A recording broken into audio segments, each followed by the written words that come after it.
Eliza Jane Calloway pressed the rifle stock against her shoulder and aimed it straight at the deputy's chest.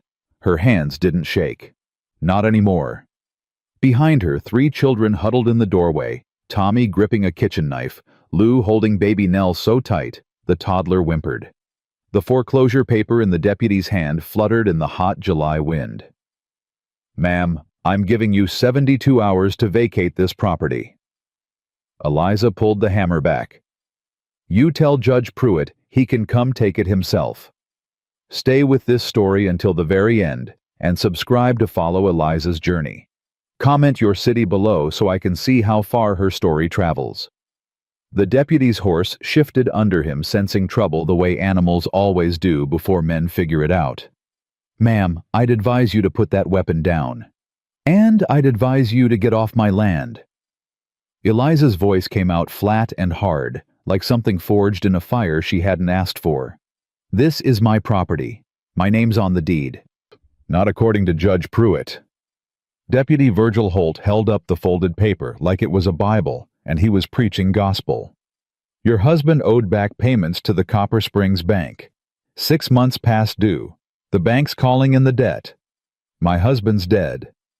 "Yes, ma'am, which is why the debt falls to you. And since you can't pay—" "I didn't say I can't pay. Can you—" The silence that followed was answer enough. Eliza felt Tommy press closer behind her, his bony shoulder against her hip. 10 years old, and already trying to be a wall between his mother and the world. She hated that. Hated that her son had learned to stand like a soldier before he'd learned to play like a boy. 72 hours, ma'am." Holt tucked the paper under a rock on the porch rail. "After that, Judge Pruitt will send men to enforce the order. I'd recommend you don't be here when they come. And my children—" Something shifted in Holt's face. He was young, maybe 25, not old enough to have killed the softness entirely. "Judge has concerns about the welfare of minor children in an unstable household. He may petition for guardianship." The world tilted. Eliza felt it actually tilt, like the ground under her feet had turned to water. Guardianship. That word. That single word could split her family apart like an axe through kindling. "He can't do that." "He's the judge, ma'am. He can do most anything he pleases." "Mama." Lou's voice small and tight from the doorway. "Mama, Nell's crying." "Take her inside, Lou." "But—" "Inside, now." Lou retreated. Eliza kept the rifle steady until Holt turned his horse and rode back down the dirt road toward town. She watched him go, watched the dust settle behind him, watched until he was nothing but a dark speck against the bleached-out Texas sky. Then her legs gave out.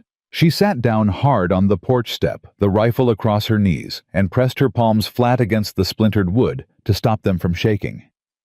Because they were shaking now that nobody could see. "Mama!" Tommy hadn't moved.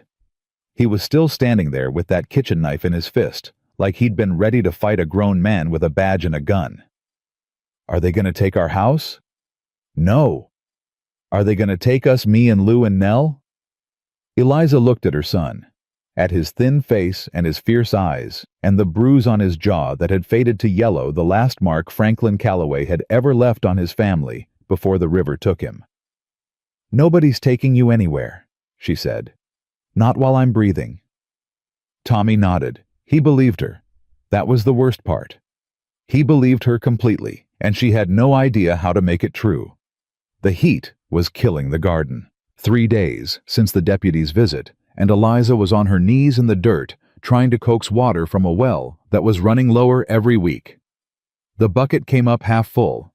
She carried it to the tomato plants and poured, carefully rationing each drop like it was gold. It wasn't enough. Nothing was enough anymore. The chickens had stopped laying regular. The milk cow was giving less each day. The fence along the south pasture had collapsed in 2 places, and the remaining cattle, 4 skinny heifers, all she had left, kept wandering onto the neighboring property. The neighboring property that until 2 weeks ago had been abandoned. "Ma'am." Eliza's hand went to the pistol on her hip before she even turned around. She'd started wearing it everywhere now, strapped over her dress, like it was just another piece of clothing. Franklin had taught her to shoot before he'd started teaching her what his fists could do. The one good thing he'd ever given her. The man standing at the edge of her yard held his hands up, palms out. Not in surrender exactly, but in the universal gesture of, "I'm not here to hurt you."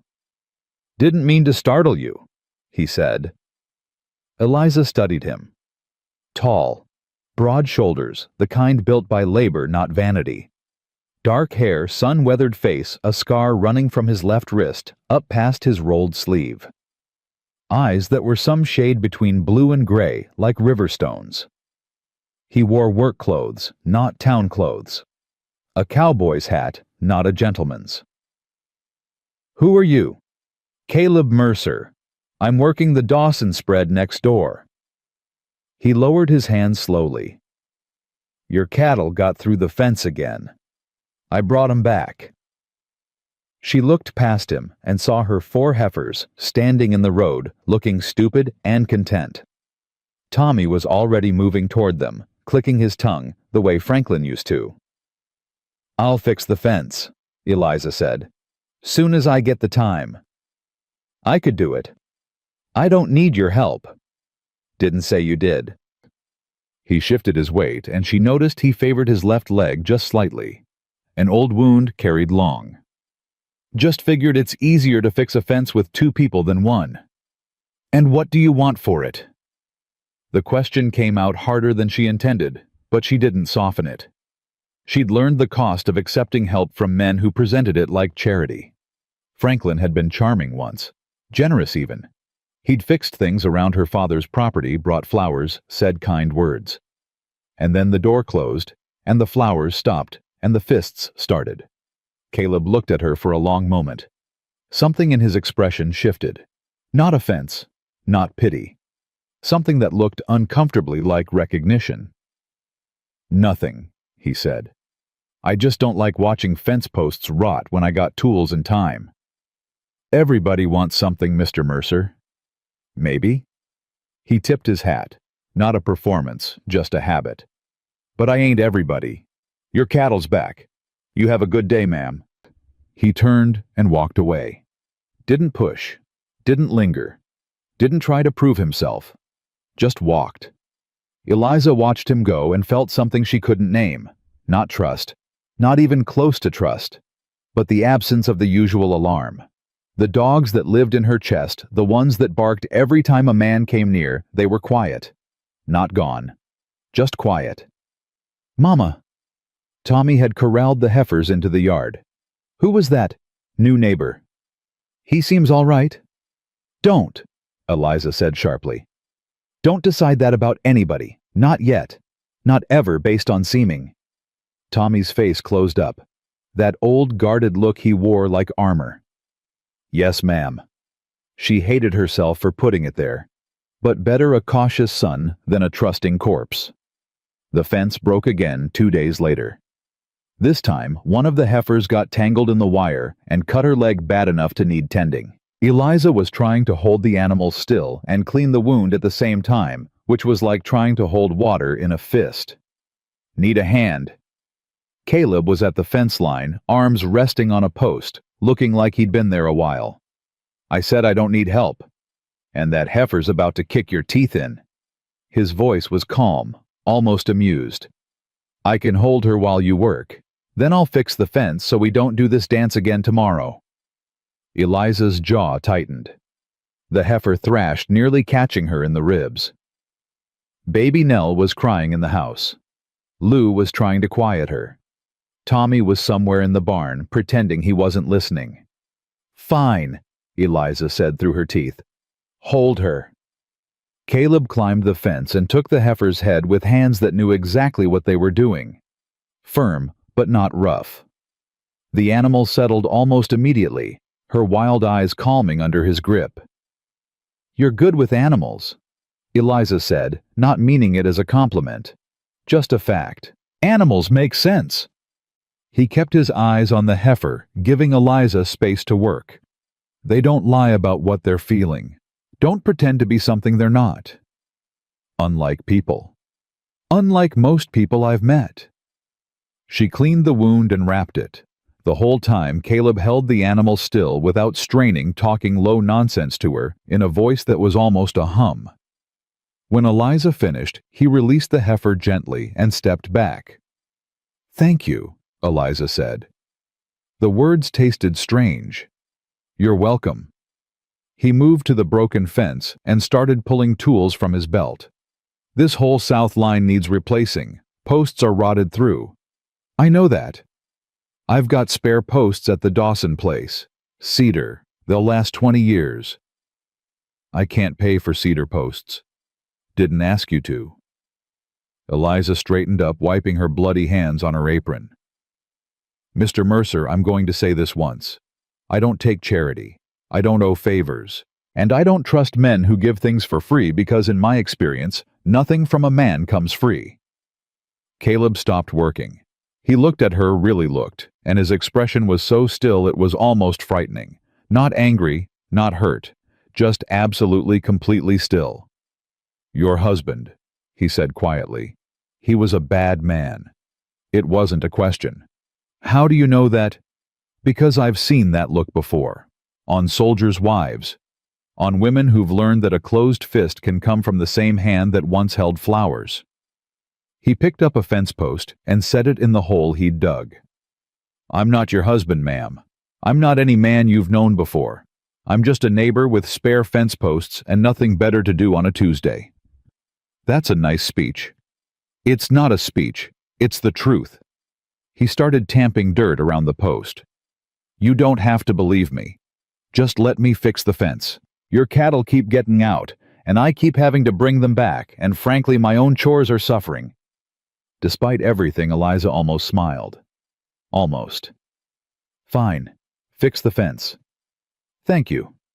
"Don't thank me. I'm doing you a favor letting you stop chasing my cows." That one got him. A small crack in his composure, a breath that might have been a laugh if he'd let it out all the way. "Yes, ma'am." He came back the next day to finish the fence, and the day after that. Eliza watched him from the porch, pretending to shell peas while he worked his way down the property line. He didn't come to the house. Didn't try to make conversation unless she started it. Didn't look at her like she owed him anything. Tommy watched him too. "He's strong," Tommy said on the third day, standing at the window.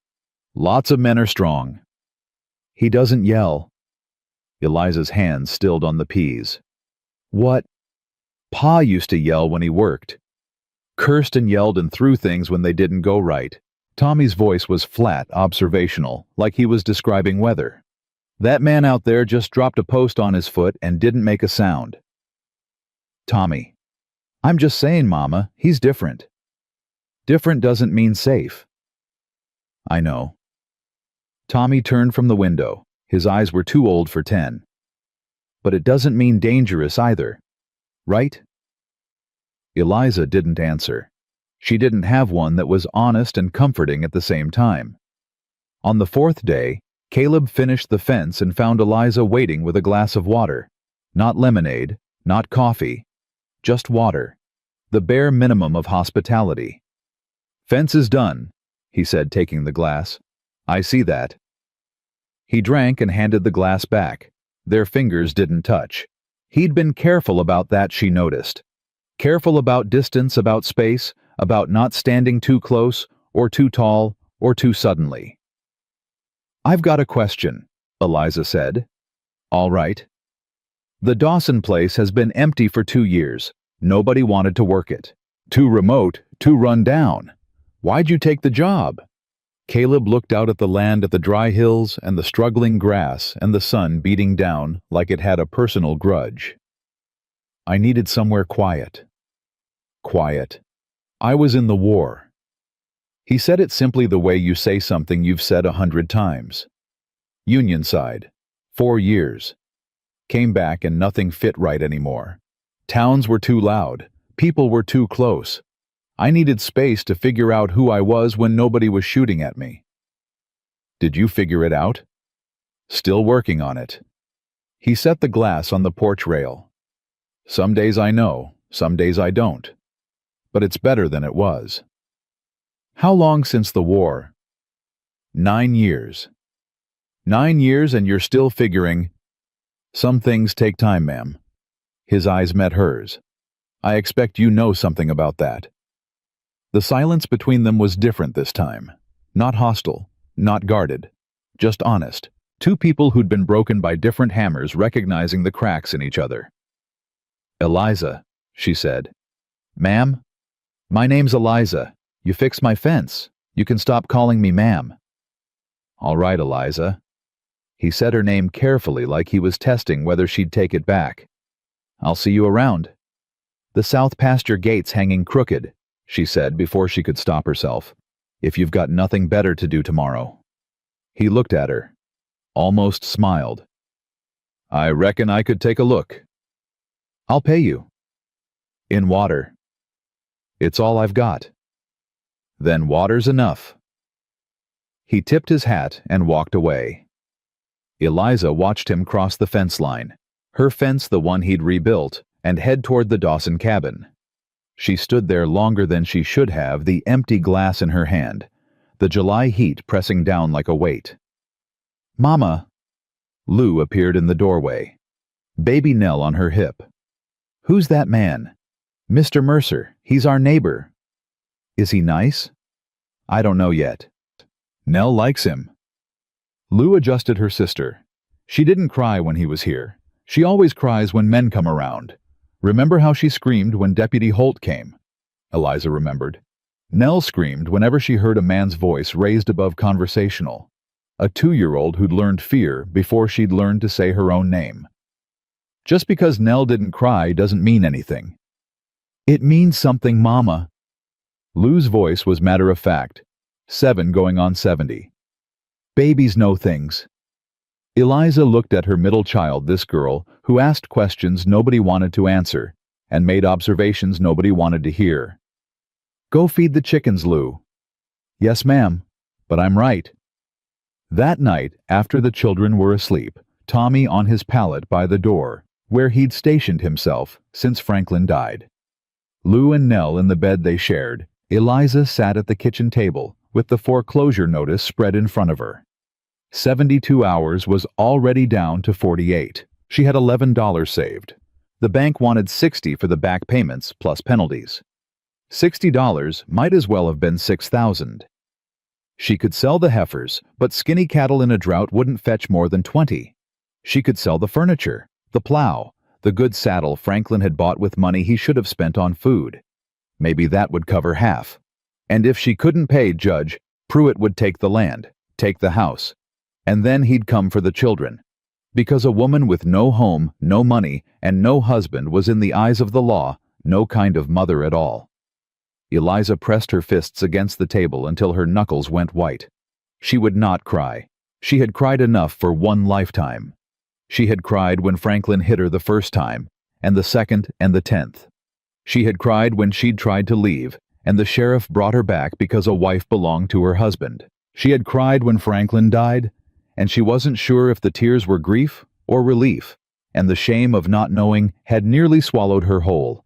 No more crying. Crying didn't pay debts. Crying didn't fix fences. Crying didn't keep children fed and safe and together. She folded the notice and tucked it into her apron pocket. Then she picked up the rifle from where it leaned against the wall, checked the load, and set it on the table within arm's reach.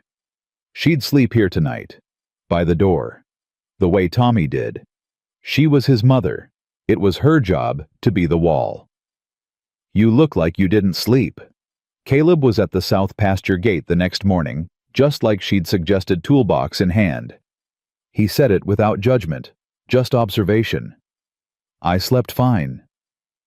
All right. He didn't press. He knelt by the gate hinge and started working, and Eliza stood nearby with her arms crossed watching. Can I ask you something? She said after a while. You can ask me anything. The war. When you came back and things didn't fit, what was the worst part? He was quiet for long enough that she thought he might not answer. Then he said, People expected me to be the same person who left, but that person was dead. He died somewhere in Virginia, and I didn't know who'd come back in his place. I know that feeling. He looked up at her. Yeah. Franklin, my husband, he didn't kill me. But he killed the woman I was before. And now that he's gone, I don't know who's left. Caleb set down his wrench. He sat back on his heels and looked at her with those river stone eyes, and there was no pity in them. No savior complex. Just one survivor recognizing another. Maybe that's okay, he said. What do you mean? Maybe you don't have to know yet. Maybe you just have to keep going until the new person shows up. He picked up the wrench again. Took me 3 years before I recognized myself in a mirror. But when I did, I liked who I saw better than who I'd been before. You think that happens? You think people actually come out better? I think people come out different. Better's a choice you make after. Eliza turned that over in her mind. A choice. Everything Caleb said came back to choices. Like that was the most important word in his vocabulary. Mr. Mercer. Caleb. She paused. Caleb, I'm in trouble. He stopped working, gave her his full attention. What kind? The kind with a judge and a bank and 72 hours. She hated how her voice sounded. Small, desperate, like the woman Franklin had made her. I owe $60 on this property. I don't have it. If I can't pay, they take the land, and then they take my children. The last 3 words came out broken. She hadn't said them aloud before. Saying them made them real. Who's they? Judge Harlan Pruitt. He owns the bank and runs the court. He wants this land because the creek runs through it, controls the water for half the valley. And the children. He'll petition for guardianship. Say I'm unfit, a woman alone with no means of support. Eliza's jaw tightened. Doesn't matter that I've kept them alive through 3 years of hell. Doesn't matter that I'm the one who fed them when their father drank the grocery money. All that matters is I don't have a husband and I don't have $60. Caleb was quiet, not the uncomfortable silence of a man who wished he hadn't asked, the focused silence of a man who was thinking. When's the deadline? He asked. Day after tomorrow. And the Judge Pruitt, he's the one who decides the guardianship too. He decides everything in Copper Springs.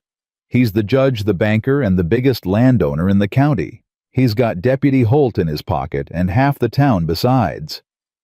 What about the other half? Eliza blinked. What? You said half the town. What about the other half? She hadn't thought about it that way. She'd been so focused on the enemies, she hadn't counted the people who weren't. Mrs. Ruth Ann Bowen at the boarding house, who brought her bread last week and wouldn't take payment. Doc Slade, who'd looked at baby Nell's cough and refused to charge. The Hendricks family, who'd left a basket of eggs on her porch without a note. I don't know, she admitted. I haven't asked for help. Why not? Because help has a price. I've learned that the hard way. From your husband. From every man I've ever known. Caleb stood up. He was tall enough that she had to look up at him, and she hated the physical reminder of how easily a big man could become a dangerous one. But he didn't step closer. He kept that careful distance he always kept. I've got $30 saved, he said, from my wages. It's yours if you want it. Eliza stared at him. No. Eliza. No. I don't take money from men. I don't owe men. Not anymore. Not ever again. It's not charity. Call it a loan. Pay me back when you can. And when I can't, what then? What do you take instead? The words came out vicious ugly, loaded with years of learning exactly what men took from women who couldn't pay. She watched him flinch, actually flinch, and felt a sharp stab of something that might have been guilt. I'm sorry, she said immediately. That wasn't fair. It was honest. His voice was rough. And I understand why you said it. But I need you to hear me, Eliza. I'm offering because your children need a roof. That's the only reason. If you don't want the money, I'll respect that. But don't lose your home because of what some other man did to you. The silence stretched between them, heavy with July heat and old wounds, and the kind of truth that hurts because it's true. "I'll think about it," Eliza said finally. "That's all I'm asking." He picked up his tools and went back to the gate. Eliza stood there, arms still crossed, heart hammering against her ribs. $30. Half of what she needed. If she sold the good saddle and the plow, she might scrape together the rest. It was possible, barely desperately possible. But it meant trusting a man she'd known for a week, and the last man she'd trusted had given her 3 children a scar on her chin and a terror of closed doors that she'd carry to her grave. "Caleb." He looked up. "If I take the money, and I said if I pay you back, every cent, with interest." "All right. And you don't come inside my house. You don't touch my children. You don't ask me for anything that isn't about fence posts and cattle. Are we clear?" "Crystal clear. And if you ever raise your hand to me or mine, you'll shoot me." He said it without hesitation. "And I'll deserve it." Eliza studied his face the way she'd learned to study men's faces, looking for the lie, the crack, the place where the mask met the monster underneath. She didn't find one. That terrified her more than finding one would have. "I'll take the money," she said. "As a loan." "As a loan." He nodded once. "I'll bring it by tonight."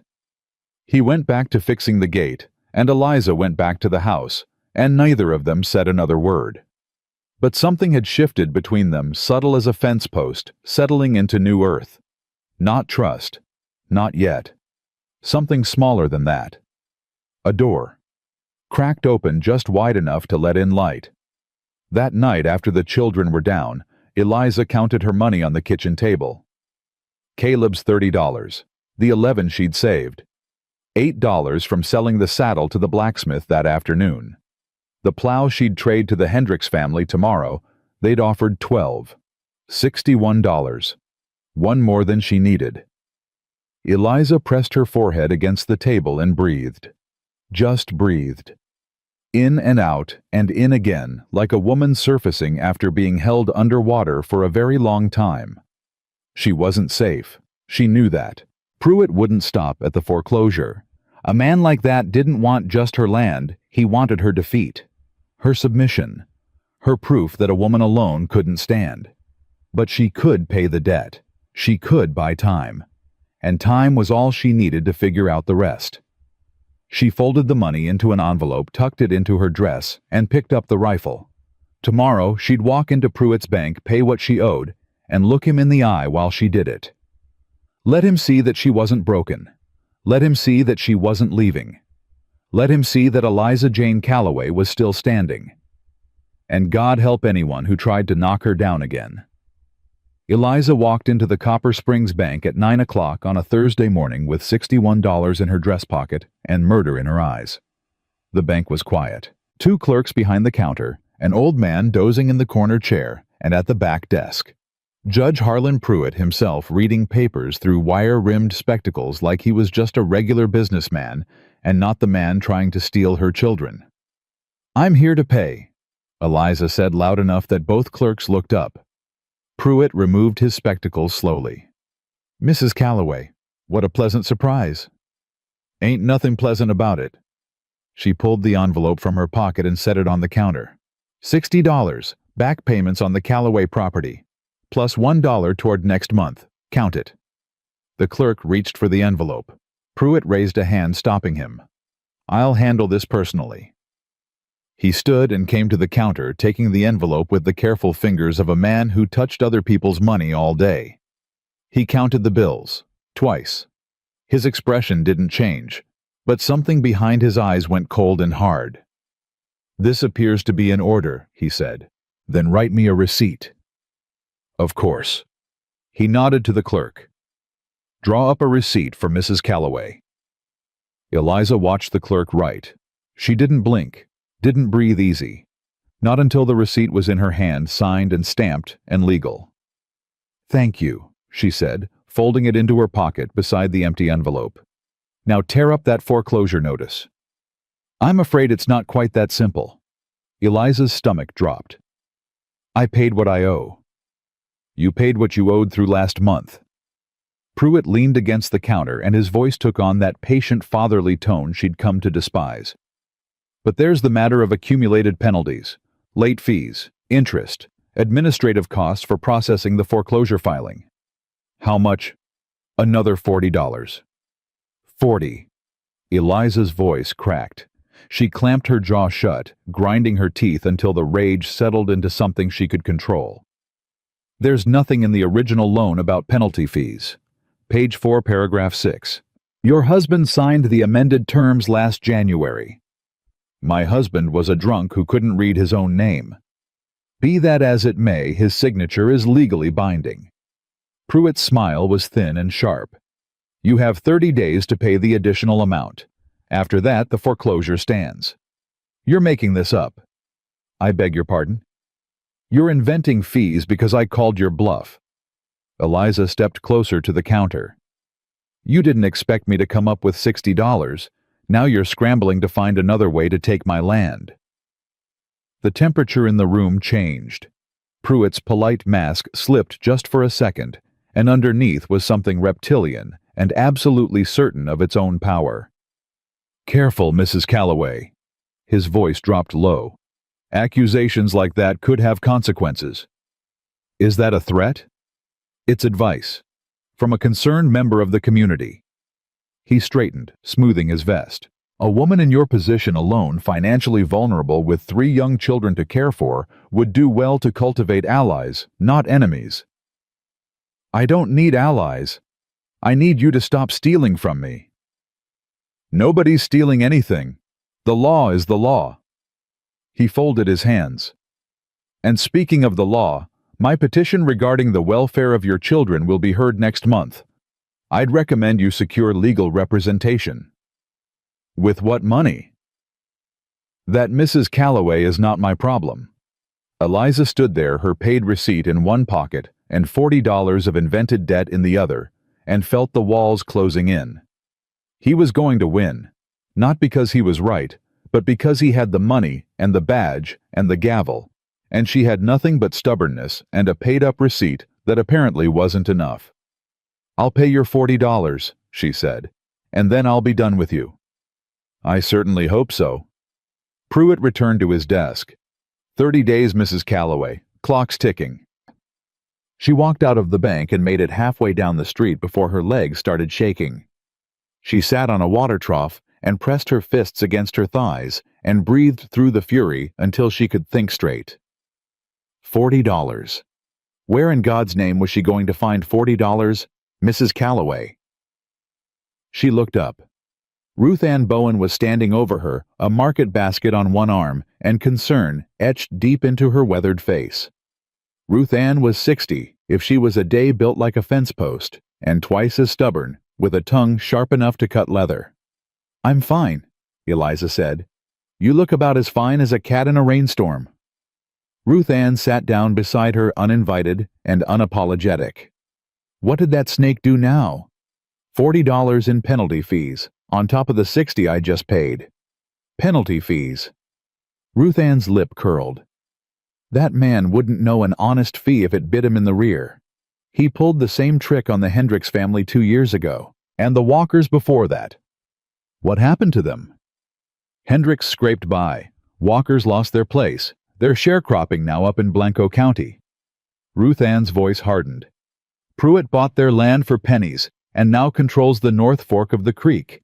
He wants my creek. He wants all the water in this valley. Whoever holds the water holds the valley. Your property and the Dawson place are the last 2 he doesn't control.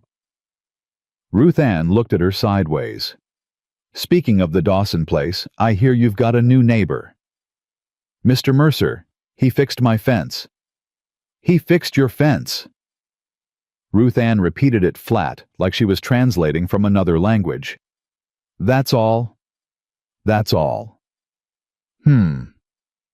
Ruth Ann stood and brushed off her skirt. You come by the boarding house for supper tonight. Bring the children. You look like you haven't eaten a proper meal in a week. I can't pay. Lord Child, did I ask for payment? I've got stew enough for 10, and it's just me and the walls most nights." Her voice softened, which for Ruth Ann was remarkable. "You don't have to do this alone, Eliza. I know you think you do, but you don't."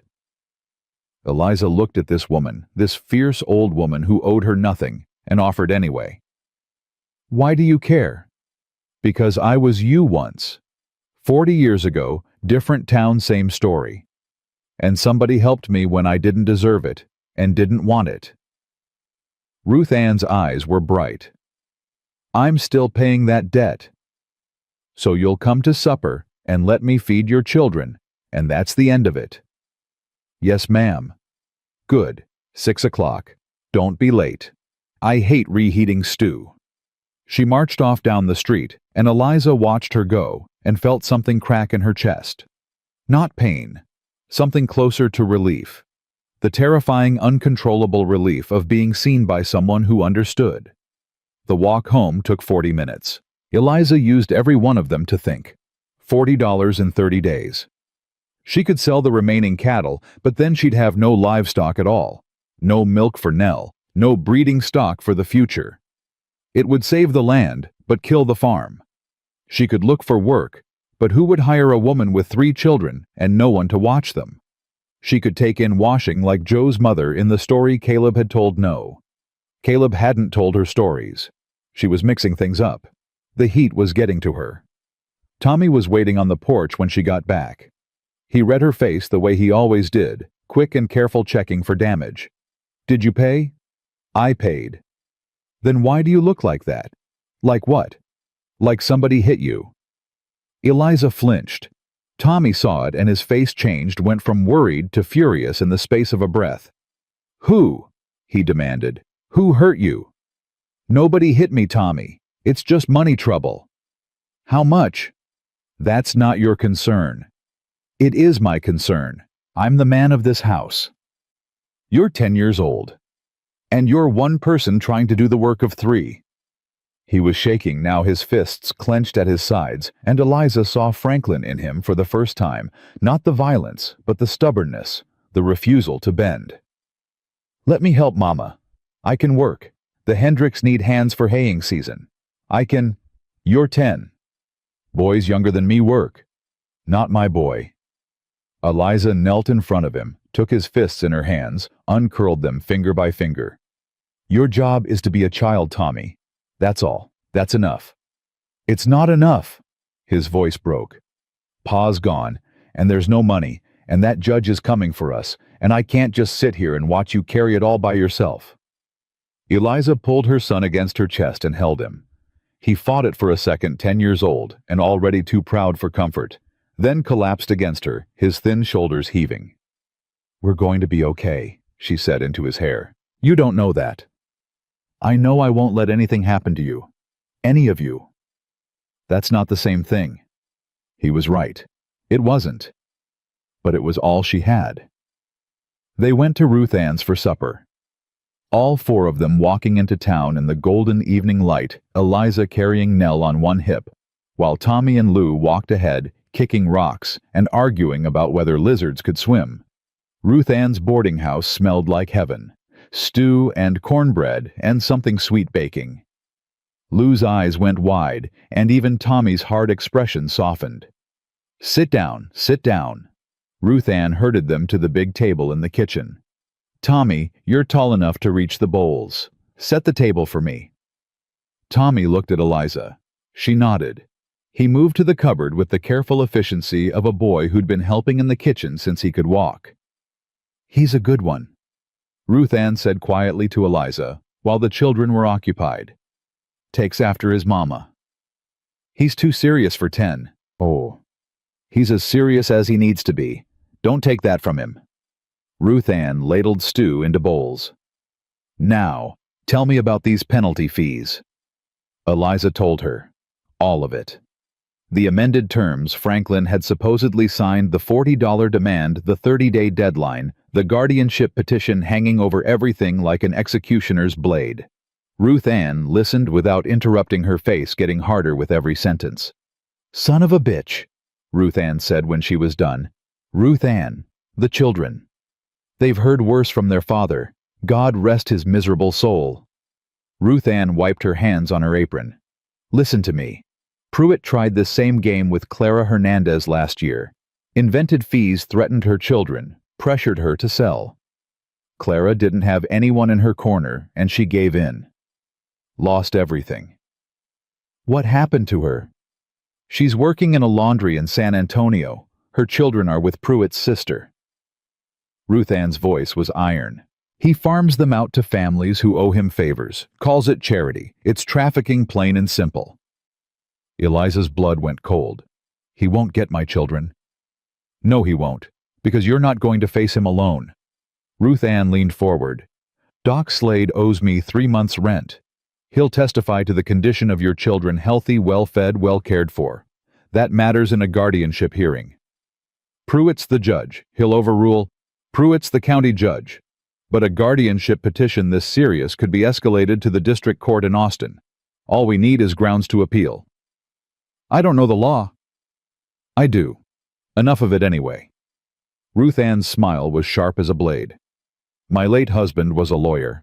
I spent 30 years listening to him talk cases over dinner. Some of it stuck. For the first time in days, Eliza felt something other than panic. Why are you doing this? Because I'm old and mean, and I've been waiting for someone to fight Harlan Pruitt for 20 years. Ruth Ann poured 2 cups of coffee. You're the first woman in this town stubborn enough to stand up to him. I intend to make sure you stay standing. Eliza wrapped her hands around the coffee cup and felt warmth spread through her fingers, up her arms into her chest. It wasn't hope exactly. It was something more practical than that. It was the feeling of having an ally. Thank you, she said. Don't thank me yet. Thank me when we win. They walked home in the dark, Nell asleep on Eliza's shoulder, Lou holding Tommy's hand. The stars were out thick and bright, the way they only get in deep country far from any town's light. Mama, Lou said. Mrs. Bowen's nice. She is. She said bad words, though. Yes, she did. Are we allowed to say bad words? No. That doesn't seem fair. Welcome to being a child. Tommy snorted. It was almost a laugh. Eliza stored it away like a gold coin in a jar. They were a quarter mile from home when Eliza heard it. Hoofbeats coming up fast from behind. Her hand went to the pistol immediately, and she pushed the children behind her, just like she'd done with Deputy Holt, her body between them and whatever was coming. The rider came around the bend at a gallop and pulled up hard when he saw them on the road. In the moonlight, Eliza could make out a broad frame, a familiar hat. Eliza. Caleb swung down from his horse, his voice tight. What are you doing walking in the dark? Going home. What are you doing riding like the devil's chasing you? I saw riders on the road headed toward your place. 3 of them. He was breathing hard, not from exertion, but from something else. Urgency. I rode out to check, and they veered off when they saw me coming, but I wanted to make sure you weren't home alone. Eliza's grip on the pistol tightened. What riders? Couldn't tell. Too dark. But they came from the direction of town. Pruitt's men. You know that for sure. I know Pruitt.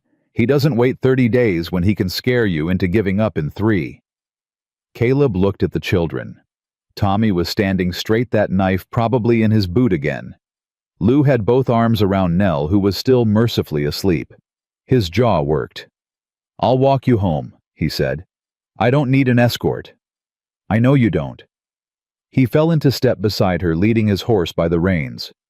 But I'm going the same direction, and my mama taught me it's rude to ride while a lady walks.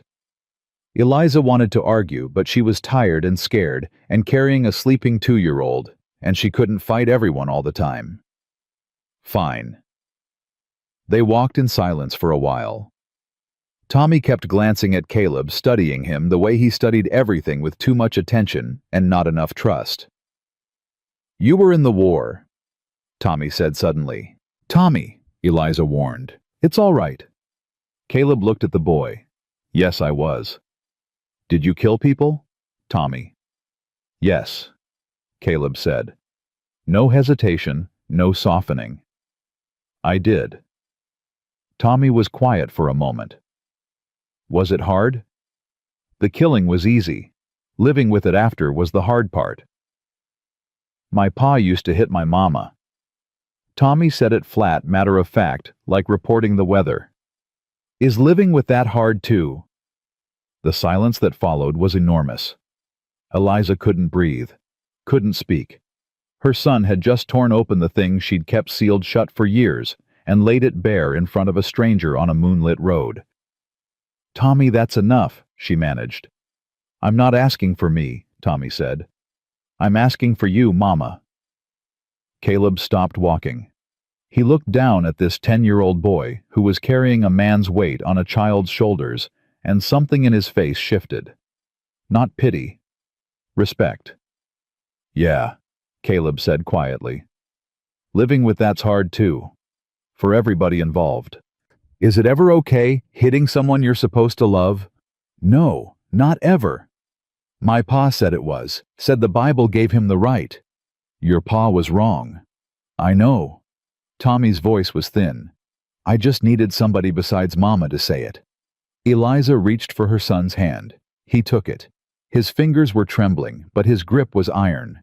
They reached the cabin without incident. No riders, no threats, just darkness and crickets, and the warm wind carrying the smell of dry grass. Caleb checked the property while Eliza put the children to bed. He looked in the barn, walked the fence line, circled the house. Nobody's been here, he said when she came back to the porch. Tracks on the road, but none on your land. Thank you. Eliza. He stood at the bottom of the porch steps, keeping that distance he always kept. What your boy said? I don't want to talk about it. All right. It's not your business. I know. He shouldn't have said it. Maybe not, but he needed to. Caleb's voice was careful. He's carrying a lot for a little kid. I know that. The words came out ragged. You think I don't know that? You think I don't lie awake every night knowing my children watched their father beat me and I couldn't stop it? You survived it. That's not nothing. Surviving isn't enough. She was shaking now, the whole day crashing down on her. The bank.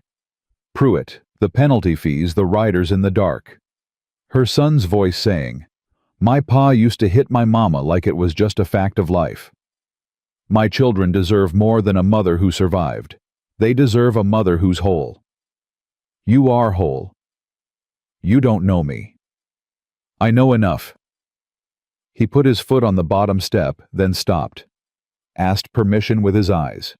She didn't say no, so he came up one step, just one.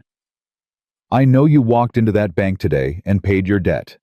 I know you're fighting a judge and a system designed to crush you. I know you carried your baby girl home in the dark with a pistol on your hip and your children at your back. That's not a broken woman, Eliza. That's the strongest woman I've ever seen. Don't, her voice cracked. Don't say things like that. Why not? Because I'll believe them, and then you'll leave, and believing will make the leaving worse. Caleb was quiet for a long time. Then he said, I'm not leaving. You don't know that. I do, actually. Got nowhere else to go, and no reason to go there. He almost smiled. Besides, your fence is going to need mending again by August. Cedar or not. Something broke loose in Eliza's chest. Not a wall, not entirely. More like a crack in a dam. Small. Controlled. But enough to let through a trickle of something warm. Good night, Caleb. Good night, Eliza. He stepped down and gathered his horse's reins. I'll be at the Dawson place if you need anything. I won't need anything. I know, but I'll be there anyway. He rode off into the dark, and Eliza stood on the porch and watched him go, and pressed her hand against her chest where the crack was. It hurt. Everything about this hurt. Trusting hurt. Needing hurt. Letting someone see the wreckage of who she was that hurt worst of all. But not as much as being alone. She went inside, checked on the children. Nell sprawled like a starfish. Lou curled tight Tommy on his pallet by the door with one hand under his pillow where the knife was and sat down at the table. The foreclosure receipt. Pruitt's $40 demand. Ruth Ann's offer of help. Caleb's steady presence at the fence line. Tommy's terrible brave confession on the moonlit road. Pieces. All of it pieces. And Eliza had spent her whole life being broken into pieces by men who thought they had the right. Father who sold her worth for $30 and a debt. Husband who beat her worth out of her one fist at a time. Judge who valued her land more than her family. No more. She pulled out a sheet of paper and a pencil and started writing. Not a letter. A list. Everyone in Copper Springs who owed Pruitt money. Everyone he'd cheated. Every family who'd lost land or children or livelihood to his schemes. Ruth Ann would know names. Doc Slade would know more. Pruitt had power because people were afraid of him. Afraid the way Eliza had been afraid of Franklin. The way she'd been afraid of every man who stood between her and her children. But fear only works when you face it alone. Together, fear loses its teeth. Eliza wrote until the candle burned low. Names, dates, debts, injustices. A map of Pruitt's corruption laid out on a kitchen table by a woman who couldn't afford a lawyer, but who had something more dangerous. Nothing to lose. And 3 children to fight for. She put the pencil down and flexed her cramped fingers. Outside, a coyote howled. Nell murmured in her sleep. The old cabin settled and groaned the way it always did, like it was breathing. Eliza folded the list and tucked it into her pocket beside the receipt. 2 pieces of paper, one proving she'd paid her debts. One that might prove Pruitt had never paid his. She picked up the rifle and settled into the chair by the door. Tomorrow, she'd go to Ruth Ann. Tomorrow she'd start building something she'd never had before. Not just a defense. A fight. Ruth Ann Bowen's kitchen table became a war room. Eliza spread her list out between the coffee cups and the bread basket, and Ruth Ann leaned over it with her spectacles pushed to the tip of her nose, running one bony finger down the names. Hendricks? Walker? Hernandez? Doyle?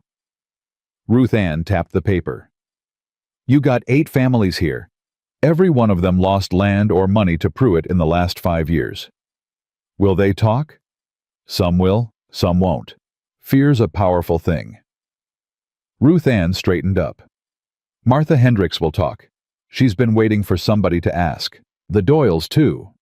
Pruitt foreclosed on their store last winter. But the Walkers are gone, and Clara Hernandez is too far away and too beat down to come back. What about Doc Slade? Ruth Ann's expression shifted. Henry Slade is a complicated man. He saw what Franklin did to me. He stitched me up twice. He knows what happens in this town, and he's never said a word. Because he's a coward. Ruth Ann's voice was blunt as a hammer. But he's a coward with a conscience, and that eats at a man. I'll talk to him. Talk to him fast. The guardianship hearing is in 3 weeks. I know the timeline child. I also know Harlan Pruitt, and he's not going to sit quiet while we build a case against him. Ruth Ann looked at her over the spectacles. You need to be ready for what he does next. I'm ready. No, you're not, but you will be. Eliza went home and found Caleb at the south fence again, not repairing this time, just standing there looking toward the creek that ran along the boundary between her property and the open range to the east. The creek that fed her well, watered her cattle, kept her garden alive. Something wrong? Eliza asked. Water's lower than it should be. Caleb knelt and picked up a handful of dry creek bed. This time of year, even in a drought, there should be flow. I followed it upstream about a mile. Somebody's built a diversion. What? A dam. Rough-made rocks and timber, but effective. They've redirected the creek west toward Pruitt's land. Eliza felt the blood drain from her face. He can't do that. That creek's been on this property since before my husband's family settled here. Water rights in this territory are complicated. Whoever controls the headwater controls the flow. Caleb stood and brushed off his hands. If Pruitt dammed it upstream of your property line, he might argue it's his right. It's not his right, it's theft. I agree, but proving it requires a survey, and a survey requires a judge's order. And the judge is Pruitt. Yeah. Eliza stared at the dry creek bed. No water meant no well. No well meant no garden, no cattle, no survival. In July, heat without water, her livestock would be dead in a week. Her children would be drinking dust in 2. He's not trying to take my land anymore, she said slowly. He's trying to kill it. That's what it looks like. If my cattle die and my crops fail, he doesn't need the foreclosure. I'll have nothing. No assets, no means of support. Perfect grounds for taking my children.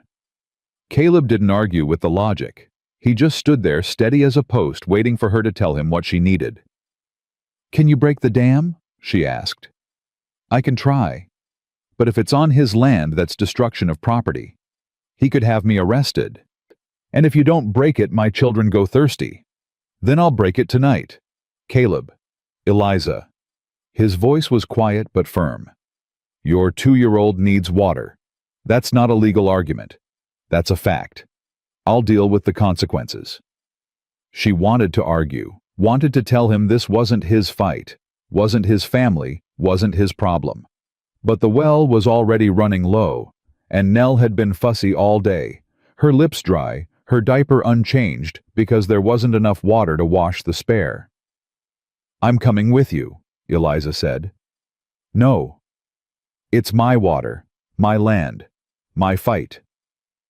And your 3 children need their mother free and not in jail. He held up a hand before she could protest. I'm a hired ranch hand with no family and no property. Worst they do to me is 30 days in the county lockup.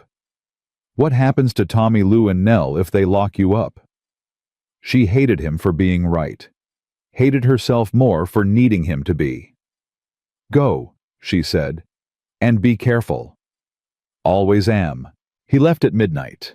Eliza sat on the porch with the rifle and counted the minutes. She'd sent the children to bed early, but Tommy wasn't sleeping. She could hear him moving behind the door, restless alert. Go to sleep, Tommy. Can't. Try. Where'd Mr. Mercer go? That's grown folks' business. Mama, I'm not stupid. The creek's dry. He went to fix it. Eliza closed her eyes. Yes. Why didn't you go? Because somebody needs to stay here with you 3. I can watch Lou and Nell. I always do. Tommy. Sleep. He went quiet, but she knew he wasn't sleeping. He'd be lying on his palette knife under the pillow ears, straining for every sound. Her son, her sentry. The boy who'd learned to stand guard before he'd learned long division. 2 hours passed, then 3. Eliza's hands ached from gripping the rifle. The heat hadn't broken even with the sun down, and sweat ran between her shoulder blades in slow rivulets. Then she heard hoofbeats. Fast, she raised the rifle. The horse came thundering up the road, and she saw Caleb's silhouette riding hard, bent low over the saddle. He pulled up sharp in front of the cabin and half fell from the horse. Caleb! He straightened up. His left arm hung wrong, and even in the moonlight, she could see the dark stain spreading from his shoulder down his sleeve. Dam's broken, he said. His voice was tight controlled, but underneath it was pain. Water should reach you by morning. You're bleeding. Got spotted on the way back. One of Pruitt's men fired a warning shot. He grimaced. Warning shots usually miss. Inside. Now. He didn't argue. That told her more about the severity than the blood did. She guided him to the kitchen table and lit the lamp.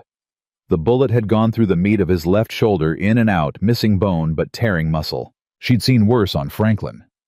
Franklin had come home with knife wounds from bar fights, bullet grazes from card games gone wrong, and she'd always been the one to patch him up. Not because she'd wanted to, but because he'd beaten her when she refused. This was different. This was a man bleeding because he'd gone to war for her water. This is going to hurt, she said, heating the needle over the lamp. Already hurts. More than this. I've been shot before. Virginia, 1864. Mini ball in the thigh. This is a scratch compared to that. Stop talking. Yes, ma'am. She cleaned the wound and stitched it. Her hands were steady. They always were when she had a task. It was the waiting, the sitting, the helplessness that made her shake. Give her something to do, and she was iron. Caleb didn't make a sound while she worked.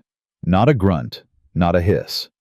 He just gripped the edge of the table with his good hand and watched her face. "You're good at this," he said when she tied off the last stitch. "Lots of practice." "From your husband." "Don't." "Sorry." She wrapped the shoulder with strips torn from a clean shirt and tied it firm. "You can't ride home like this." "I can ride." "You'll tear the stitches and bleed out on the road, and then who fixes my fence?" She heard herself and almost laughed. Almost. "You're sleeping in the barn." "Eliza, I'm not staying in your—" "The barn, Caleb. Not the house. Tommy'd have my head if I let a man sleep under this roof." She met his eyes. "I'm not ready for that. But I can put a blanket in the hayloft and you can heal enough to ride home in the morning." "All right." He stood swaying slightly. "Thank you." "Don't thank me. You got shot breaking a dam for my children. We're nowhere near even." She walked him to the barn, set him up with blankets and a canteen, checked the bandage one more time. Their hands touched when she adjusted the wrapping, and neither of them pulled away. Not immediately. "Eliza." "Don't," she said again, softer this time. "I wasn't going to say anything." "Good." She left him there and walked back to the house. Tommy was in the doorway. "He's hurt," Tommy said. "He'll be fine. He got hurt for us." "I know." Tommy was quiet for a moment. "Pa never got hurt for anybody but himself." "I know that too. Mr. Mercer's different." "Tommy." I know. Different doesn't mean safe." He paused. "But Mama, I think maybe this time, it does." He went inside. Eliza stayed on the porch and pressed her palms flat against the railing and breathed. In the barn, a man was bleeding for her. In the house, her children were sleeping because that man had risked his life to keep their water flowing. She couldn't afford this. Couldn't afford to need someone. Couldn't afford to let someone in. Every time she'd let a man close, he'd found new ways to destroy her. Father husband. Judge a chain of men who'd taught her that proximity meant pain. But Caleb Mercer had taken a bullet in the shoulder, and his first words had been, "Dam's broken. Water should reach you by morning." Not, "I'm hurt." Not, "You owe me." Just the water. Just the thing her children needed. The creek was flowing again by dawn. Eliza heard it before she saw it, a thin trickle building to a steady stream filling the dry bed, soaking into the cracked earth. She carried a bucket to the well and drew it full for the first time in a week. "Mama, there's water." Lou came running from the house, barefoot, nightgown flapping. "The creek's back." "I know, baby." "How?" "Somebody fixed it." "Who?" "A friend." Lou looked at her with those too smart 7-year-old eyes. "Mr. Mercer." "Go get dressed, Lou." It was Mr. Mercer. Not a question. "Nell needs a bath. Can I give her a bath now that there's water?" "Yes." Lou ran off, and Eliza carried the bucket to the house and started heating water on the stove. By the time Caleb came in from the barn, moving stiff but upright, there was coffee on the table and eggs in the pan. "Sit," Eliza said. "I should go." "You should sit and eat and let me check that bandage before you ride anywhere." He sat. She poured coffee. He drank it left-handed, his right arm tucked against his chest. Tommy came in, saw Caleb at the table, and stopped. Something passed between the boy and the man. Not words. Something older than words. Tommy went to the cupboard, got a plate, and set it in front of Caleb. "Thank you, Tommy," Caleb said. Tommy nodded once. Then he sat down across from him and started eating, and just like that, a stranger was at their breakfast table, and nobody was screaming, and nobody was bleeding, and the world hadn't ended. Eliza served the eggs and sat down, and for 10 minutes, they were just people eating breakfast. Simple as that. Ordinary as breathing. Then Deputy Holt rode up. Eliza heard the horse and was on her feet before the hoofbeats stopped. She grabbed the rifle. Caleb stood too, knocking his chair back, and his face changed, went from breakfast calm to battle ready in the space of a breath. "Stay here," Eliza said to the children. "Tommy, take your sisters to the back room." "Mama." "Now." Tommy went. Eliza walked onto the porch with the rifle, and Caleb right behind her. Holt dismounted and looked at the two of them standing there. His eyes went to Caleb's bandaged shoulder, and something flickered across his face. "Mr. Mercer, heard you had an accident last night." "Wasn't an accident," Caleb said. "Your boss's man shot me." "I don't know what you're talking about." "Then what are you here for?" Holt shifted his weight. He looked young in the morning light. Young and uncomfortable. "Judge Pruitt is filing charges of property destruction against Josiah Mercer, an accomplice, for the destruction of an irrigation structure on Pruitt land." "Irrigation structure," Eliza said. "You mean the dam he built to steal my water?" "Ma'am, the structure was on Pruitt's property. Legally. Legally, that creek has flowed through my land for 30 years. Pruitt diverted it 2 days ago, and now he's claiming I stole something he already stole from me." Holt pulled a folded paper from his coat. "I have a warrant for Mr. Mercer's arrest." Eliza raised the rifle. "You're not taking him." "Ma'am, I'd strongly advise you to put that down. And I'd strongly advise you to get off my property." Caleb put his good hand on the rifle barrel and gently pushed it down. "Eliza, don't. He's going to arrest you." "I know." Caleb's voice was calm. "Let him. They'll lock you up. Pruitt wants a fight. If I run, he wins. If you shoot a deputy, he wins. The only way he doesn't win is if we do this legal and proper and let the truth speak for itself." He looked at her with those river-stone eyes. "Trust me." "I don't trust the law." "I'm not asking you to trust the law. I'm asking you to trust me." She stood there, rifle in her hands, everything in her screaming to fight, to shoot, to run, to do anything except stand still, and let another man be taken from her life. Because that's what men did. They left. They got taken. They disappeared, and you never got them back. "Eliza." Caleb's hand was still on the barrel. Warm. Steady. "I'll be fine. Go to Ruth Ann. Build the case. Fight Pruitt in court. That's where this war gets won." She lowered the rifle. Holt stepped forward with handcuffs. "Turn around, Mr. Mercer. My shoulder's torn up. Cuff me in front or I'll bleed through your saddle." Holt hesitated, then cuffed him in front. Caleb mounted the deputy's spare horse without help, though Eliza could see the pain in the whiteness of his knuckles. "I'll come for you," she said. "I know. Don't you dare give up in there." "Never crossed my mind." Holt led him away. Eliza watched until they were gone, then went inside and found all 3 children in the kitchen doorway. Tommy's face was white. Lou was holding Nell, who was whimpering. "They took him," Tommy said. "I know." "Are they coming back for us?" "No." Eliza set the rifle down and knelt in front of her children. "Nobody is coming for you. Nobody is taking you anywhere. I'm going to fix this." "How?" "By fighting smarter than they expect." She left the children with Martha Hendricks and rode into town so hard the horse was lathered when she reached Ruth Ann's boarding house. She was through the door before Ruth Ann could stand from her chair. "Pruitt arrested Caleb." "I heard. News travels fast in small towns." "He broke the dam, the one Pruitt built to steal my water. Pruitt's charging him with property destruction." "Of course he is." Ruth Ann was already moving, pulling on her coat, gathering papers. "This is what he does. He takes the thing you need and then punishes you for taking it back. What do? We accelerate. Ruth Ann grabbed a sheaf of papers from her desk. I've been gathering statements from the Hendricks family, the Doyles, and 2 other families Pruitt cheated. I've also been writing to the district court in Austin. You've been doing this since before I asked.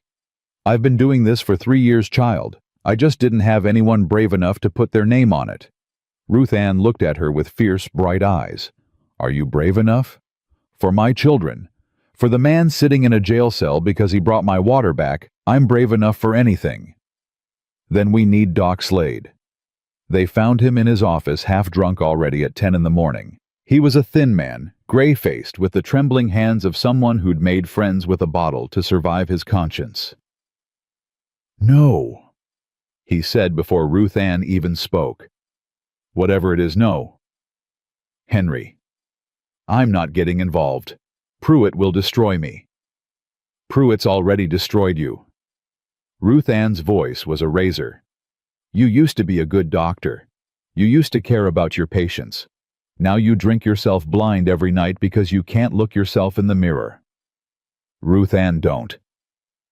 I watched you stitch up Eliza Calloway twice. I watched you set that boy's broken arm when he was 7 years old. And I watched you write it all down as household accidents because you were too afraid to call it what it was. Doc Slade's hands stopped shaking. They went perfectly still, which was somehow worse. I could have stopped it, he said quietly. I could have reported Franklin to the sheriff. The sheriff works for Pruitt, Eliza said. It wouldn't have mattered. It would have mattered to you. He looked at her, and his eyes were raw. I stitched your lip and told you to be more careful around doorways. You were 23 years old with a black eye and a split lip, and I told you to be more careful. I don't blame you. You should. I don't have time to blame you, Doc. I need you to do something harder than blame. Eliza stepped closer. I need you to tell the truth. The truth.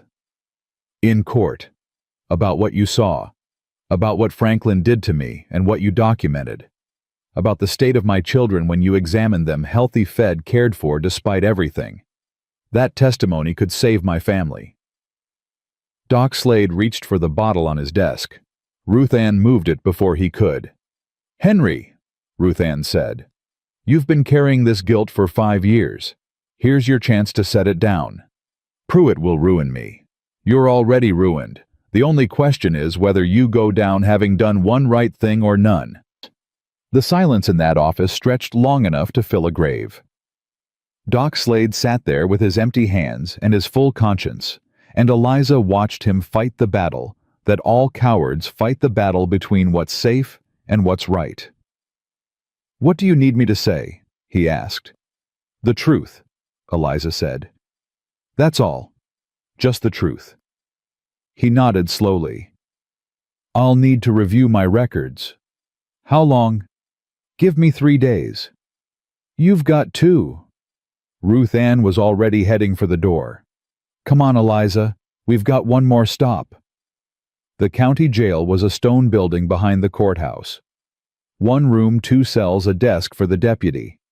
Holt was sitting at the desk when they walked in, and he stood up so fast his chair scraped the floor. Mrs. Calloway, you can't. I'm here to see the prisoner. That's not Article 7 of the Territorial Code, Ruth Ann said crisply. Any detained person has the right to receive visitors during daylight hours unless the presiding judge has issued a specific order of isolation. Has Judge Pruitt issued such an order? Holt blinked. No, ma'am. Then step aside. He stepped aside. Caleb was in the far cell sitting on the cot with his back against the wall. His bandage needed changing, the blood had soaked through, and his face was drawn with pain. He wasn't showing. But when he saw Eliza, he straightened up, and something in his eyes shifted. Relief. You look terrible, Eliza said. You look worried. I am worried. Don't be. Worst bed I've slept in, but I've had worse. Your shoulder is fine. It's not fine.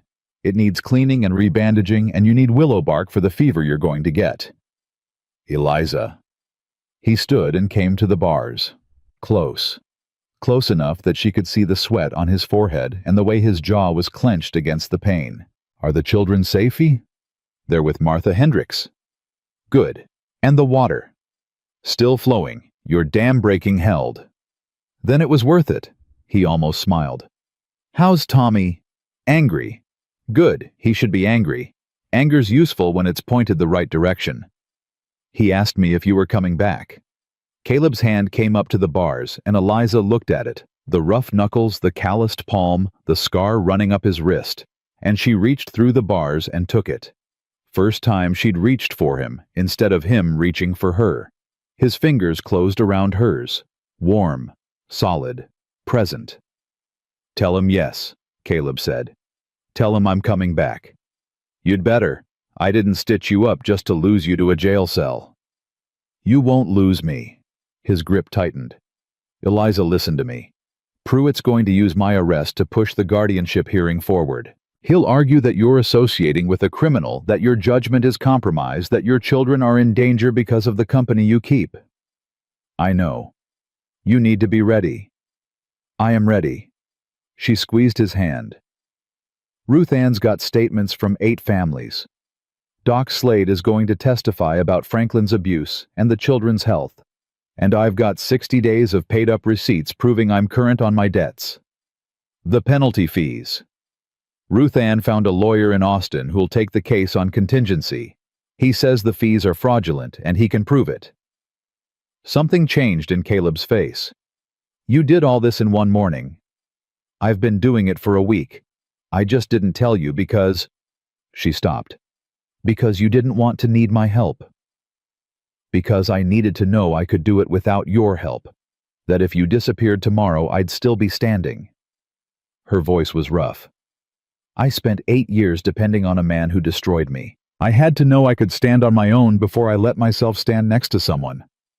Caleb was quiet for a long moment.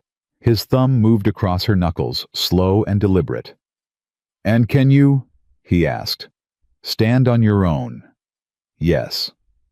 Then standing next to me is a choice, not a need. Is that what this is? Me choosing you? I don't know. His eyes held hers through the bars. Is it? She didn't answer. Not with words. She just held his hand and looked at him and let the silence say what she wasn't ready to say out loud. I'll get you out, she said finally. I know you will. 2 days, 3 at most. Take your time. The food's terrible, but the company's improving. She pulled her hand back, slowly, finger by finger, like letting go of a rope she'd been clinging to. Ruth Ann, she called. We're leaving. About time. Ruth Ann appeared from the front room where she'd been giving Deputy Holt a comprehensive education on prisoner rights. Virgil here has agreed to let me bring Mr. Mercer clean bandages and proper food. Isn't that right, Virgil?